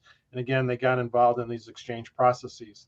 The US and UK, again, had a very informal program that was actually started by a number of fire chiefs on both sides of the pond who developed an exchange program and a symposium that was held annually from the late 1990s through the early 2000s. And it afforded the groups coming across each part of the oceans to, again, exchange, participate, and get involved in a variety of different capacities. So there were a lot of these occurring in that time frame. But since that time frame, we've seen the diminishing availability of group level activities. But I think what we have seen is individual exchanges, both formal and informal, occurring over the last 20 years. And I certainly have been part of that part and effort. When we talk about going to other countries, I'll just take a step back to say to those that are listening in, sometimes just visiting another city in your particular state or borough or particular area of your country may very well be like going to another country. And again, just based upon the differences in paradigms and customs and activities and rituals and so forth that are occurring in that particular locale, it very well may seem like going to another country. And I'll quickly give a quick side note that Jerry will, and he and I have talked about this. So in the early 1980s, around 1980, 81, I ventured out of my comfort zone to visit another city, and that city was New York City. And again, this was informal, and at that time, many of us were traveling to other areas, and I spent some time in the 35th Battalion in Brooklyn at 108 Truck. And Jerry and I always joke because we very well may have been on the same shift as I was riding with that particular company in that particular era, unbeknownst to him and I, both being young guys at the time. But again, I had the opportunity to see how a large metropolitan department was operating firsthand, to identify benchmarking, identify best practices, identify anything that was different than my own organizational structuring, and be able to bring back those particular types of insights. So again, one of the things here that one should look at, although there are merits to go internationally, there are certainly fiscal and budgetary restraints that may not allow the average firefighter or fire officer to participate in those opportunities. We see more occurrences of that happening at the executive level where there are these types of exchanges that are occurring. But I truly believe that the best opportunity for the future of the fire services globally is to get that firefighter and those company officers or the emerging or newly minted command officer to venture out of their comfort zone. And that might occur going to other departments, other cities, other counties, boroughs, other states, and certainly other countries if those opportunities arise. And again, it allows us to do a couple of different things. And I wrote this quick note here. How do I know what I don't know if I don't know it? And that comes about through, again, the exchanges that one has those opportunities to gather and get into. I think that both the financial, the security, and now we're seeing the health restrictions that are impacting us may put a damper on these types of activities. But I think that first and foremost, when we talk about training and educational skill development, the individual opportunity, both formal or informal, is one that has to be identified and pursued on an individual basis. In other words, each and every one of us should seek out these opportunities to go outside our comfort zones, go to other areas to be able to see what's going on, to be able to measure against what we are comfortable with, what we are familiar with, and then identify against best practices, benchmarking those gaps, and then identify both personal and organizational levels of improvement. That truly becomes what we have been talking about here throughout the last 90 minutes, benchmarking, best practices, training, education. One of the challenges that I saw, again, from a personal standpoint of venturing out into other uncharted areas, was just bringing back other ideas at a time in which they were not embraced in our organization, our region, but eventually became institutionalized many, many years later. So one has to move forward with those particular activities. And I would encourage everyone to do that individually, because the chances of doing it organizationally, I think, are becoming far and greater of a gap and are not going to be attainable. But if you can do it on your own dime, I would certainly promote that in terms of those particular applications. So, Chief Tracy, I'll turn it over to you. Wow, Chris, thank you for going first, because really, you've just informed me of many things that I had no idea was going on. And you talk about, up into the 80s and 90s, I was living in a bubble, privileged to work in a 108 truck, to tell you the truth. And we welcomed firefighters from outside the FDNY to ride along and come into fires with us, forcing doors, searching for fire and things like that. And if you really think about the reality of that, what's the liability if this was not, an approved exchange program where the department accepted liability? God forbid you should get hurt. But we had many ride-along firefighters, spend a day, a week with us. And I thought about this question to talk about comfort zone. Human nature is not to venture outside of our comfort zone where we're safe, secure, accustomed to our surroundings and routines. Fear of the unknown for most people is real, and it just produces anxiety. Yet the character traits of firefighters to venture from their comfort zone is somewhat different. We're accustomed to situations that generate anxiety, that raises our adrenaline. We become adrenaline junkies. It's common to respond to events so diverse that they're obliged to enter spaces and circumstances never experienced before, essentially courageously confronting the unknown. So it's not the fear of the unknown, but being comfortable with what they know, how they routinely operate at fires and emergencies. They become comfortable having accepted, practiced, and applied their policies, procedures with their understanding of fire dynamics and their applied techniques to emergency operations.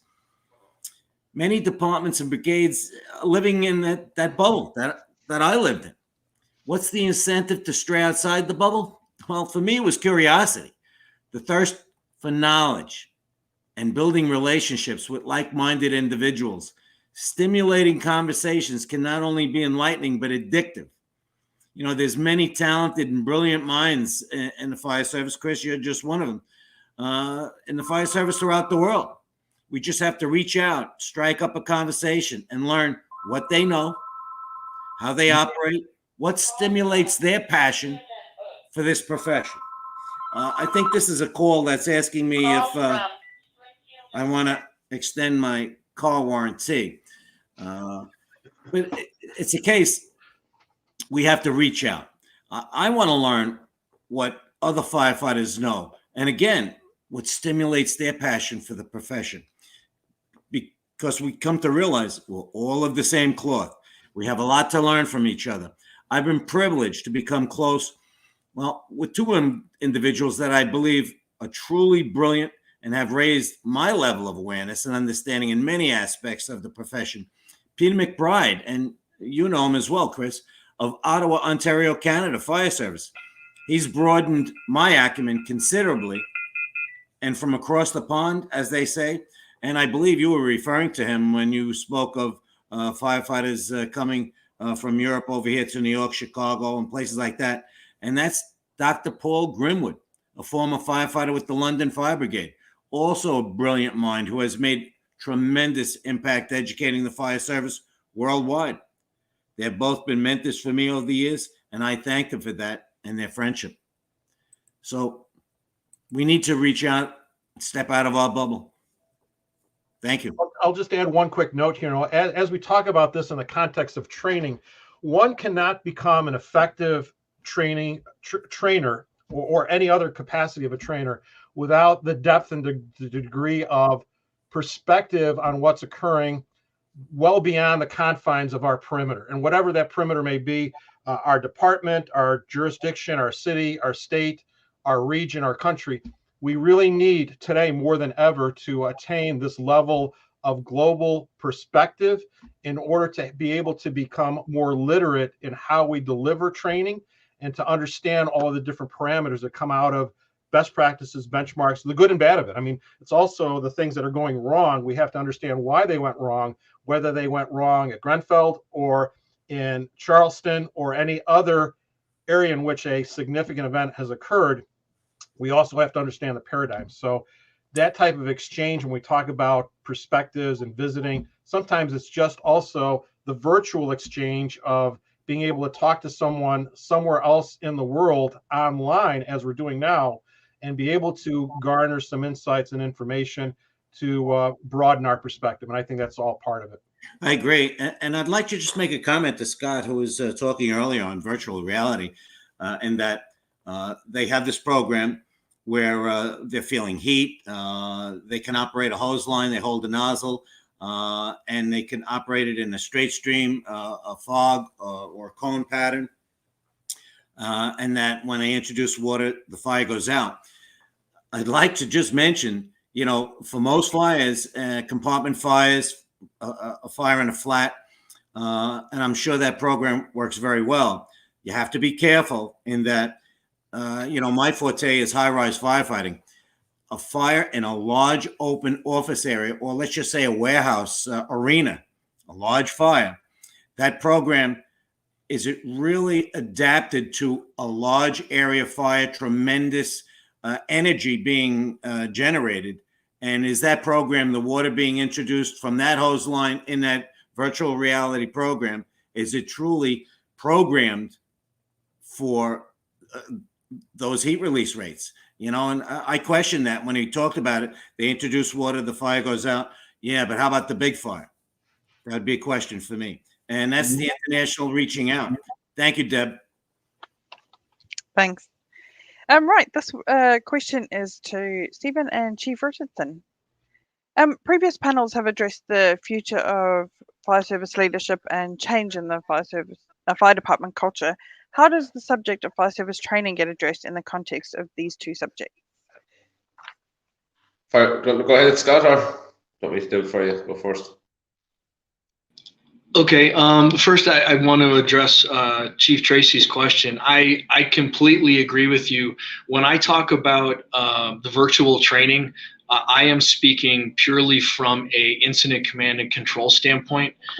So we'll bring in our command officers to work on task location objectives, boundaries, resources, you know, use whatever acronym you want, but really to get our chief officers working on multitasking, along with some critical incident things that happen at the same time, some mindset training. So we'll put our command officers on a treadmill and wear them out, and then we'll have them command a fire. So they're not just sitting in our fire SUVs. When it comes to initial firefighters and that, what I'm talking about is getting those newer firefighters who may not even understand radio communications or terminology in an environment where they're hearing things on a radio and they're having to speak on a radio.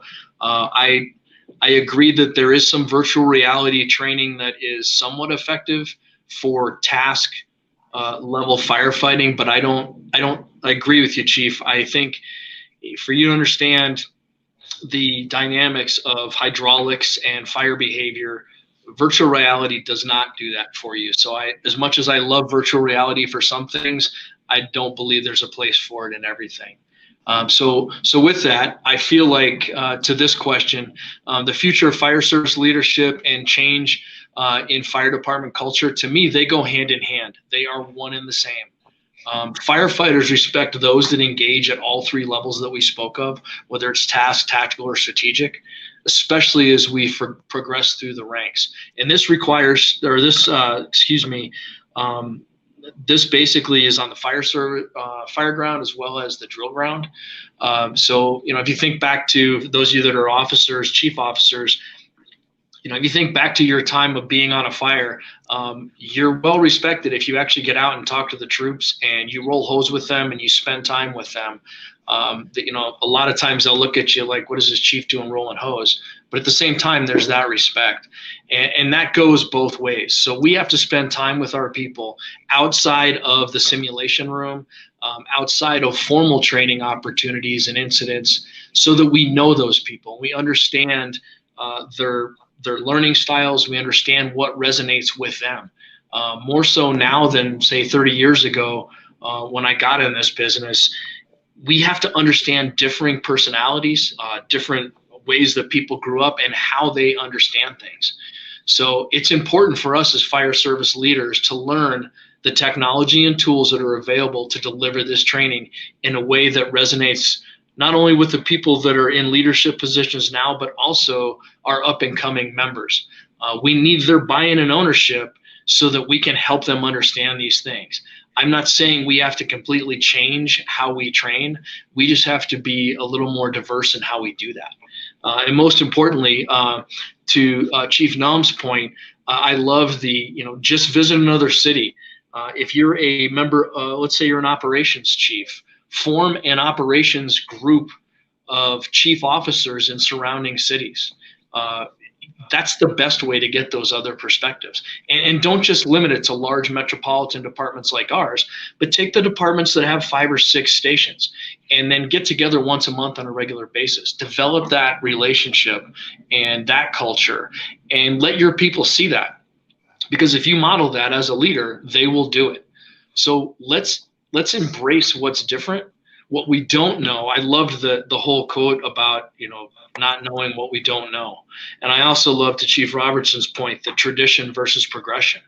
So let's lean into and embrace what's different and what we don't know, whether it's cultural or otherwise, rather than fight that's the way we've done it mindset, which those of us that were in the fire service in the 70s and 80s grew up with that. We stand a much better chance of gaining buy-in and collaboration and breaking down those silos if we lean into what's different. Thank you very much, Debbie and OpsCentral, for the opportunity to be able to discuss these questions and learn from so many great people around the country and world. Yeah, I suppose just to kind of, again, I'm repeating a bit of what Scott just covered, and he opened up quite similar to my own. I believe that leadership and culture are quite heavily linked. The good leadership drives the culture. So just like hand in hand, one of the same. I've done extensive research into the area of leadership within the fire service through surveys, interviews, part of a process for a thesis I was doing, and I covered both junior and senior officers within. And it was evident that there just wasn't enough being done in terms of the leadership. There wasn't enough training, education, exposure, and all that. So the general consensus was that the current junior officers felt they would have benefited from having this training, going back into the early stages of their career when they were first appointed as junior officers. Their feedback was that they would have benefited quite a lot of having this. Up until recently, junior officers were always trained on the technical aspects of the job, but not in the man management, the leadership skills, that interpersonal skills required. As Scott mentioned about knowing your crews, knowing your people, knowing the personalities. That's quite a different skill than rolling out hoses and directing people at road traffic collisions and what to do. There wasn't enough of this. But the same research from that. I just want to give you a few figures that came from that. 83% of junior officers that I surveyed all said that they would like to undertake leadership and management training, and a further 79% of our firefighters that were surveyed for this thesis, they all themselves admitted that they would need it, that if they were ever promoted to these positions of junior officers, and that they would need this training. So even in that in itself, it's an identified training need. Now, there has been positive progress being made in addressing this within our fire service. Within the introduction of, we started introducing fire service management courses, effective decision making, just going back to what Garrett was discussing earlier on about critical decision making. We've introduced that. We've got a lot of stuff in the pipeline through our Hydro Command and Development Suite. I know Paul in the UK will be familiar with the name Hydra. Some places in the States may be using it as well. You may have used it yourselves. We've recently installed one here in Tip. We've got a lot of courses coming up, developed and structured around that more sort of interpersonal training, that leadership, that management, the kind of the HR stuff, the grievances, the disputes within stations, and so forth. So yeah, look, we've made great progress with that.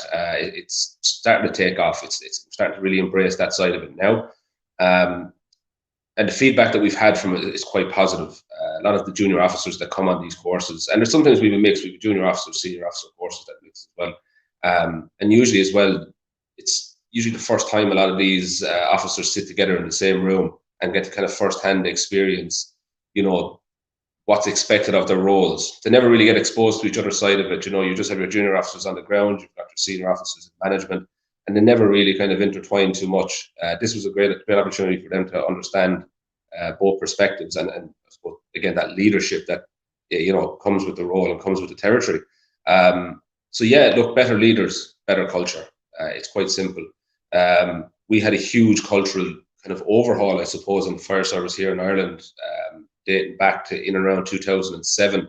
Health and safety, the Health and Safety Acts that came in around the time massively influenced how we operated, how training was delivered, how we responded on the ground, and so forth. And actually, that led to where we are now. We're a very health and safety conscious culture at the moment, and a lot of the older, I suppose, the more senior members amongst the crew, lads that might be there 30 years or whatever, you know, I've heard them say, you know, common sense is now being replaced by procedures and guidelines. You know, the introduction of these procedures and guidelines, they've led to an increase in training, you know, and a national standardization of them. So while culture, you know, it's all of it's heavily linked. We could go right back to the first question asked tonight. You know, again, is it too much training? You know, health and safety has led to a lot more training for us. It's now a culture that we are health and safety conscious. But look, don't get me wrong. I'm all for ensuring the safety of crews, myself included. You know, once we finish tonight, I could be called out and responding to something. So I'm all for, you know, everybody comes home at the end of the shout. And that's done through more thorough and recognised training. Certainly has influenced, you know, again, like I said, that more health and safety conscious culture for us. But to summarise, I suppose, on this question as a whole, I believe you need to have the right people, the right leaders in positions throughout the entire rank structure of the fire service, from the first level of junior officers right up to and including the chief fire officer themselves, in order to affect positive culture change. And these people, in order to do that, for the benefit of the fire service, they need to be trained and educated in the area of leadership and management. I'd like to kind of, just coming to the end, I would like to kind of quote a senior officer I interviewed as part of my research when I asked a question surrounding one's ability to lead, or the lack of ability to lead and manage, having maybe a direct influence on station and staff morale and efficiency, either positively or negatively. And the response was, it's a great quote, and it stuck with me since, if a brigade is dysfunctional, the management in that brigade is dysfunctional. The brigade is a mirror image of the management. And you could drop, I believe you could drop culture in there, and it would still read the same. You know, if the culture is dysfunctional, you know, there's something wrong within the ranks of the people that influence that culture. So yeah, you know, in order to influence the culture for the better, you need to better equip those in a position to influence it. Training, education, personal development are key.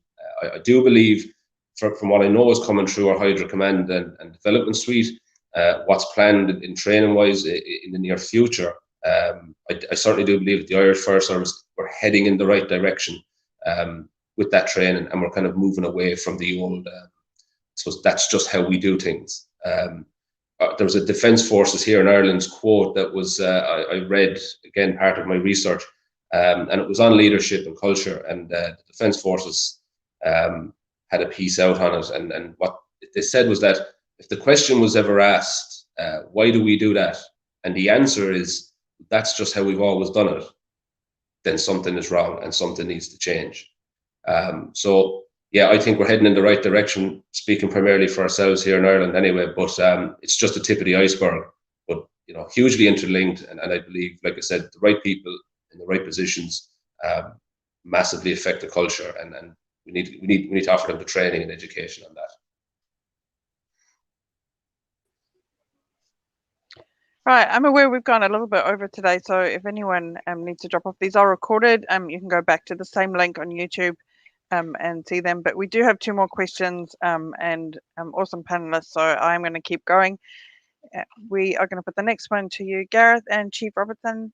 How do you balance the need for practical hands-on training versus mental resilience, decision-making, and leadership training? Chief Robertson, do you want to go? Sure, absolutely. Thank you. First of all, Steve O'Donnell, wow, you just you fired on so many cylinders there. Very much where my head's at. I'm in agreement with so many points that you gave. And so I once again need to give you a heads up. There might be some redundancies here because I think I came up with a lot of the same things. How do you balance the need for practical hands-on training versus kind of those soft skills training? And I looked at this once again through the lens of somebody asking me, hey, you're a training officer. I'm doing my training program. How do I find that balance? It's a tough one. This one's a tough one.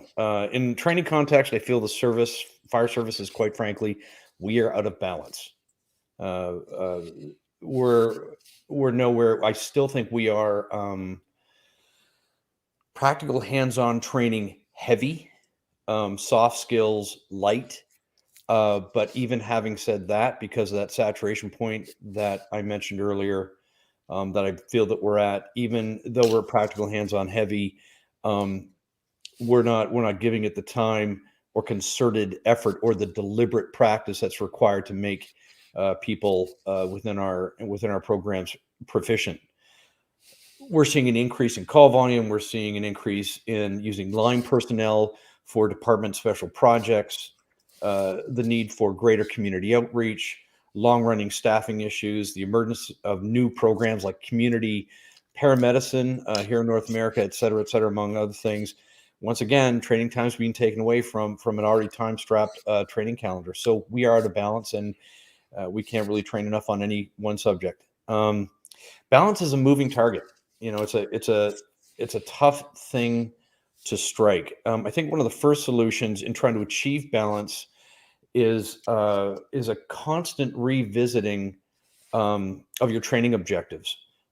Make it part of your training department's culture, almost like an after-action report is what we would call it. I regret not remembering exactly what Gerard Mann had called it in his service, but essentially after an event, a multi-casualty incident, a fire, a car accident, we would collect as a number of crews, and we would give it a critical analysis. I don't think it needs to be that heavy necessarily, but almost like an after action, an AAR is what we call them.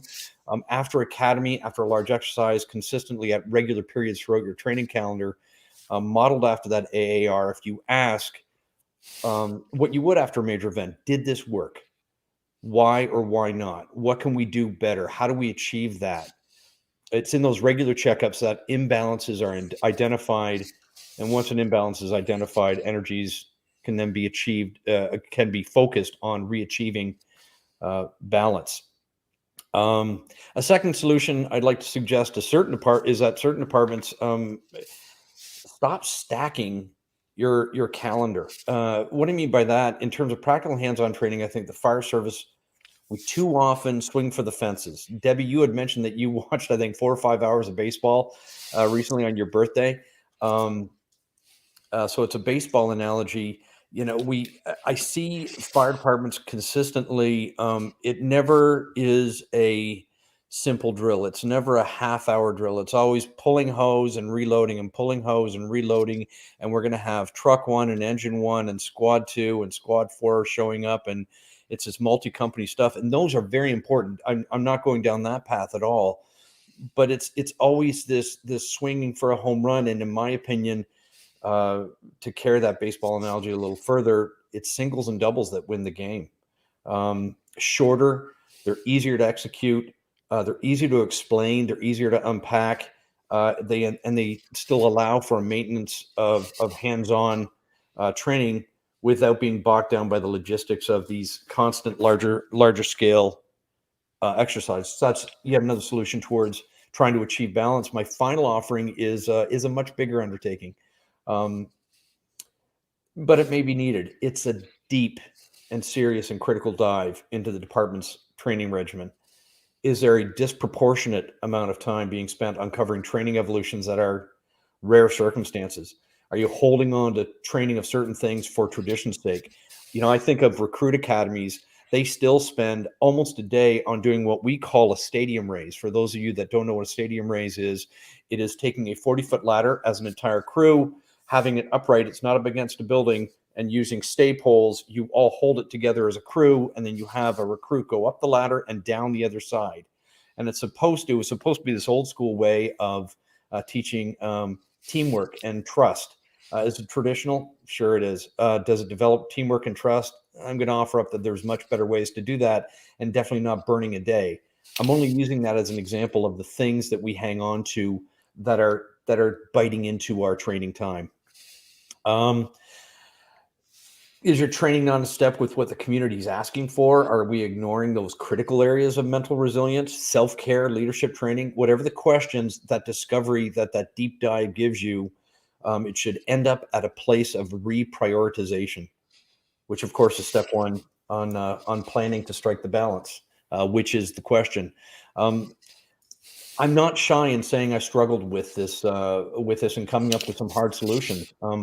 Jerry Tracy said it best, though, and so did I believe Chief Richardson. I didn't end up with a significant solution, and so I find that when I don't have solutions, I've recognized that I need to ask more questions, and for me, that's why I'm here. Yeah, thank you, Chief Robertson. I guess you might guess from my earlier answer, I'm a bit of a soft skills and non-technical skills geek. So I'm going to take this as a bit of an opportunity to promote the importance of them, and also to talk a little bit about, you talked about reprioritization there, and I think just make the case for these non-technical skills and why that reprioritization needs to happen. I'll focus on this from an instant response perspective. I think yourself and Stephen have done a good job of talking about the wider need for soft skills, but if I look at this from an instant response perspective, as a non-technical skills geek, I will first make a bit of a case for the need for technical training. So it is a fine balance. We need to make sure that we pay enough attention to our technical skills. So by that, I mean those developed through practical hands-on training. If we don't do that, then responding to an incident will be more stressful for us. So we need to gain enough technical proficiency so that the tasks we perform at an incident are done intuitively, in a state of flow. If these skills are new or not practiced enough, then it takes a lot of effort for us to perform them, and that can really impair our performance at an incident. If you're ever driving a car somewhere new, you feel a little bit lost, you might find yourself turning the radio down. That's because you are low on mental processing capacity. So you are thinking rationally about this. You are thinking deliberately. We need to make sure that we have time and space to develop the practical skills so that they are intuitive, so that we turn up to an incident and this just happens. I guess now, if I come to the balance and the case for the non-technical element, if we can't apply our non-technical skills to respond effectively, then it undermines our whole response. So if we start with situational awareness, unless we understand what is going on, unless we understand what has happened, what is happening, and what might happen next, we can't deploy the correct technical solution. Situational awareness is the bedrock of our response. Once we've built our situational awareness, we then need to understand how to take effective decisions. If we can't take effective and timely decisions, then again, it will lead to a prolonged response. It will lead to us making ineffective response. So we really need to train people in those non-technical skills in situational awareness and decision making.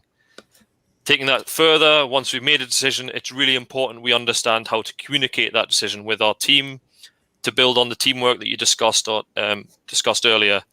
I think communication is probably the single biggest point of failure in instance the world over.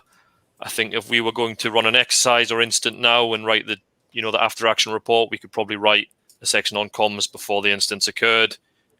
We need to focus on that. We need to help people improve the way they communicate in an incident.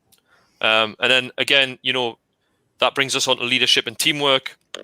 If we don't have leadership and teamwork skills, our ability to effectively apply the solution, our technical solution, is completely undermined. And I think you talked about teamwork earlier. Without that teamwork, without that unity of effort, there is, no effective application of those technical response skills. I think these non-technical skills, situation awareness, decision-making, communication, leadership, we often take for granted. We just assume everyone has them, but there is a lot more we can do to enhance those non-technical and soft skills. And finally, just back to an earlier point on stress, if we don't have the strategies to cope with the stress and mental fatigue that ensues when an incident occurs, our response will at best be suboptimal. At worst, we might endanger ourselves and colleagues because we don't have the mental capacity to think properly. I think from a balance perspective, it's about understanding and being much more deliberate in the way we train people in those soft and non-technical skills. And when we are debriefing incidents, it's about understanding how those non-technical skills worked, understanding how effective we were at communicating, at making decisions, and looking at them from that perspective. And also spending some time focusing specifically on those non-technical skills. Because if we get non-technical skills right, they will enhance our technical capabilities. And I think we've seen that, particularly in the airline industry, where they take this really seriously. We've seen those non-technical skills enhance technical proficiency. So just trying to spend a little bit more time and giving them more credence, I think, would really, really help. Gareth, very, very quickly, 10 seconds, Debbie, just look up United Flight 173. It's a fantastic story about how non-technical skills fed into what eventually was a tragedy, but changed the way the airline industry handles emergency incidents now. Yeah, so I used to work with surgeons doing this. So I'm a human factors specialist. So that's where it comes from. Yeah. Okay, that's Thank you. Debbie. Yeah. Great. Thanks. We're on to our last question, and this one is for you, Jared and Dr. Clark. What is your best memory of a training officer? And from that memory, what was your takeaway, and how do you apply it today? After you, Bert. Thanks, Jared. Is the audio better now, Debbie? Yes. Thanks. Okay. I took off the earpieces. I'm just using the microphone in the in my new Mac. So there's two people I want to mention. One is Jimmy Panetta. He was the first firefighter that by accident taught me how to be the layout man at the Kent Land Volunteer Fire Department. It was just dumb luck. He walked in, said, "Hi, how are you? Did they show you anything?" I said, "No, I had no training. They just said, get on a fire truck." So he took me out into the apparatus bay, in about 10 minutes, showed me how to be the layout man. And we went back and watched TV again. Well, 5 minutes later, I go to my first fire ever in my career. It's a working fire in my apartment complex. At that event, I did exactly what Jimmy said. I was successful. I successfully got the hose off the fire truck, told the fire truck to go. When the next firefighter arrived, I hit him in the head with a coupling and almost killed him. So at that incident, I learned how important my training was, that my training could not only save my life, I could be a danger to other people if I didn't know what I was doing. And I promised myself right there and then I would never not know what to do again. And that I could not rely completely on the institution to put it in me. I had to go find it. And it's been that way my entire career. And I think a lot of us in the fire service have that same situation. The institution only really gives us the minimum.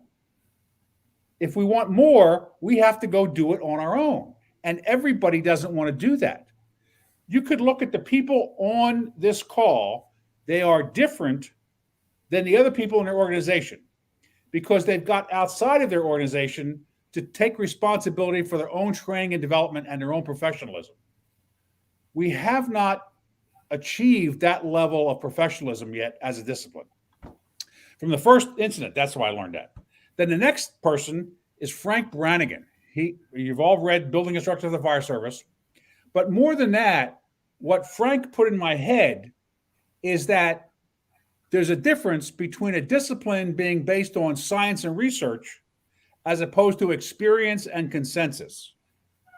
And the fire service, even to this day, is more based on experience and consensus. We are just getting into the whole science part of it. And until we as a discipline embrace science and research as the reason why we do everything, not because we've always done it that way, or not because the big city does it that way, or the UK does it that way, or New York City does it that way. You can't be a profession that way. Every firefighter does CPR the exact same way worldwide. Why is that? And we've all changed how we do it over the last 30 years. That's because when I am functioning as an EMT, I am part of the medical profession, part of the medical science and research, and it comes down to my behavior. The fire service doesn't have that infrastructure. We are way behind the 8 ball. And until we can make that transition, we will always be playing catch up. And the perfect example of that is Grenfell.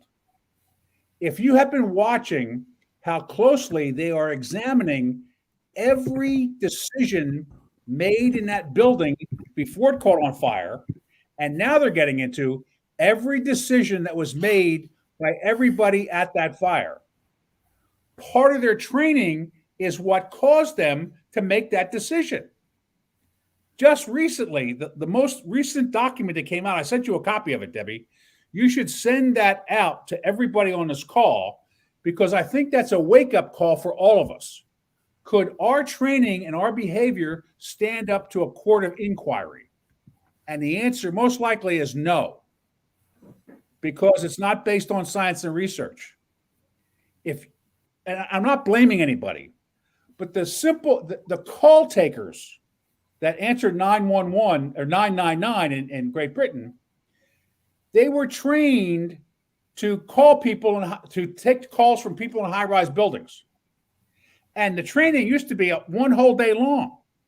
But then they saved money by cutting the training in half. And instead of actually letting call takers do role play and experience, they had them watch videos of other people doing it. So they never actually had to have the experience of talking to somebody.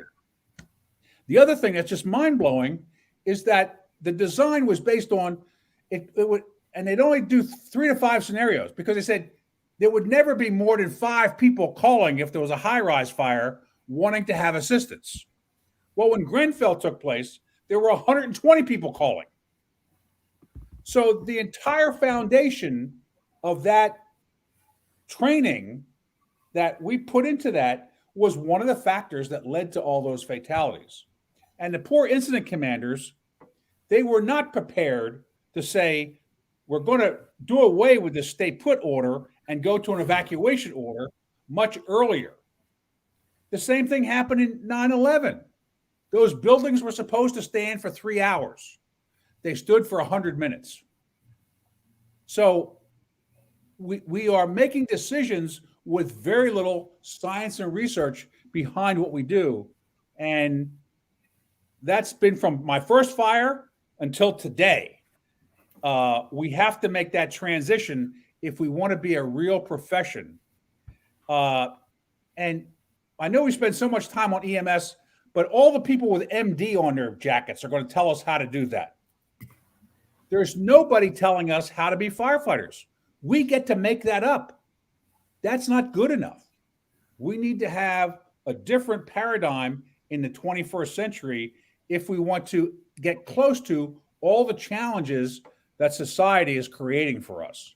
And, 20 years from now, some of these guys are going to be faced with some terrible, terrible disasters, whether it's Grenfell or Paradise, California, or the camps that are in somewhere in the third world countries, or a 25-story building made out of wood.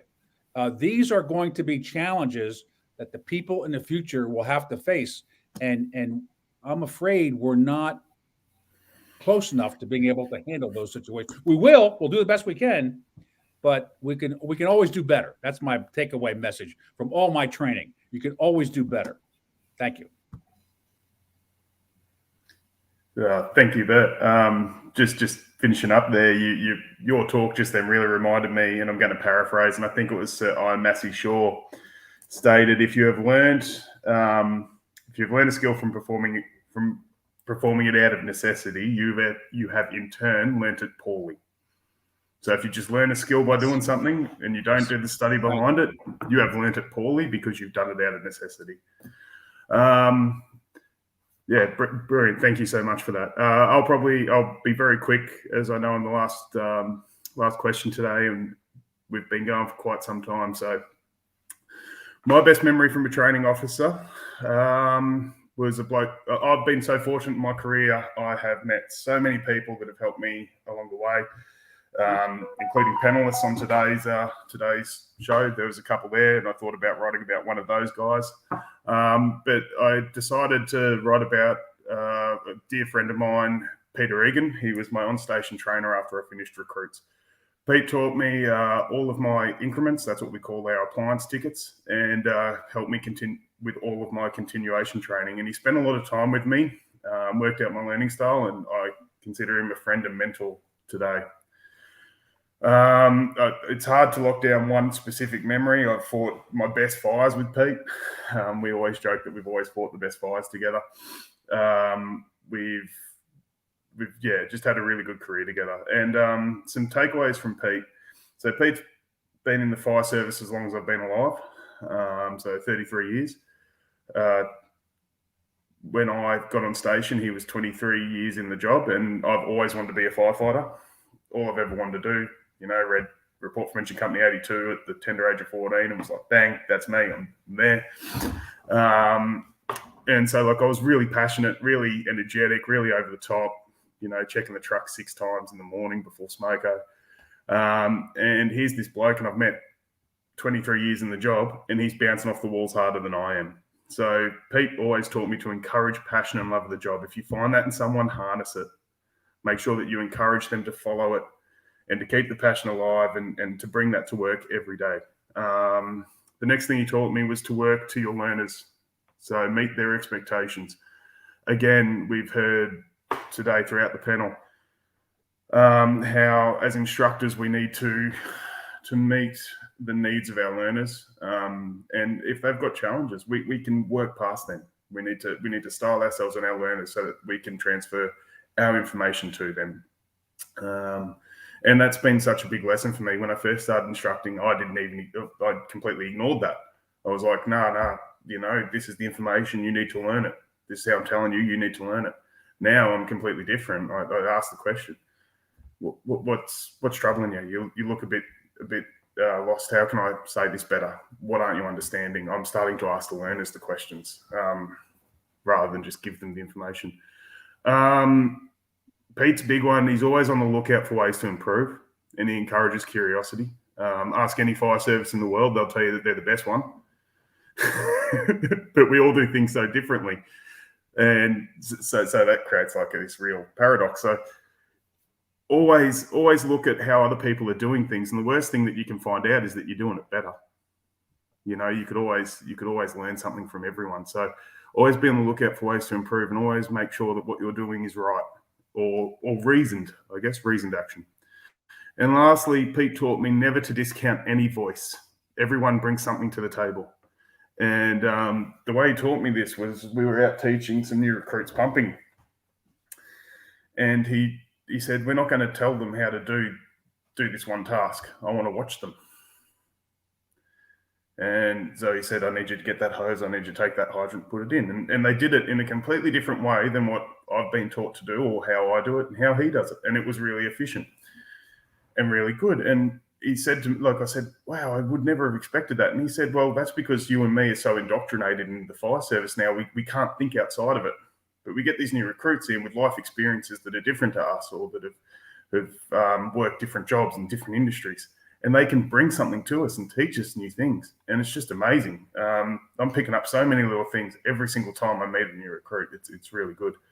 So yeah, Pete, thanks so much for everything. And yeah, over to you, Debbie. Right, thanks. I'm actually going to ask you, Jared, to write up those little tips as a note that we can actually post on LinkedIn. I think there's some pretty wise words, Pete's tips for everybody. Thank you all. I will wrap this up really quickly. As I said, if you'd like to join us, there's an expression of interest link there. This is available on YouTube, and we will see you all next month. Thank you very much.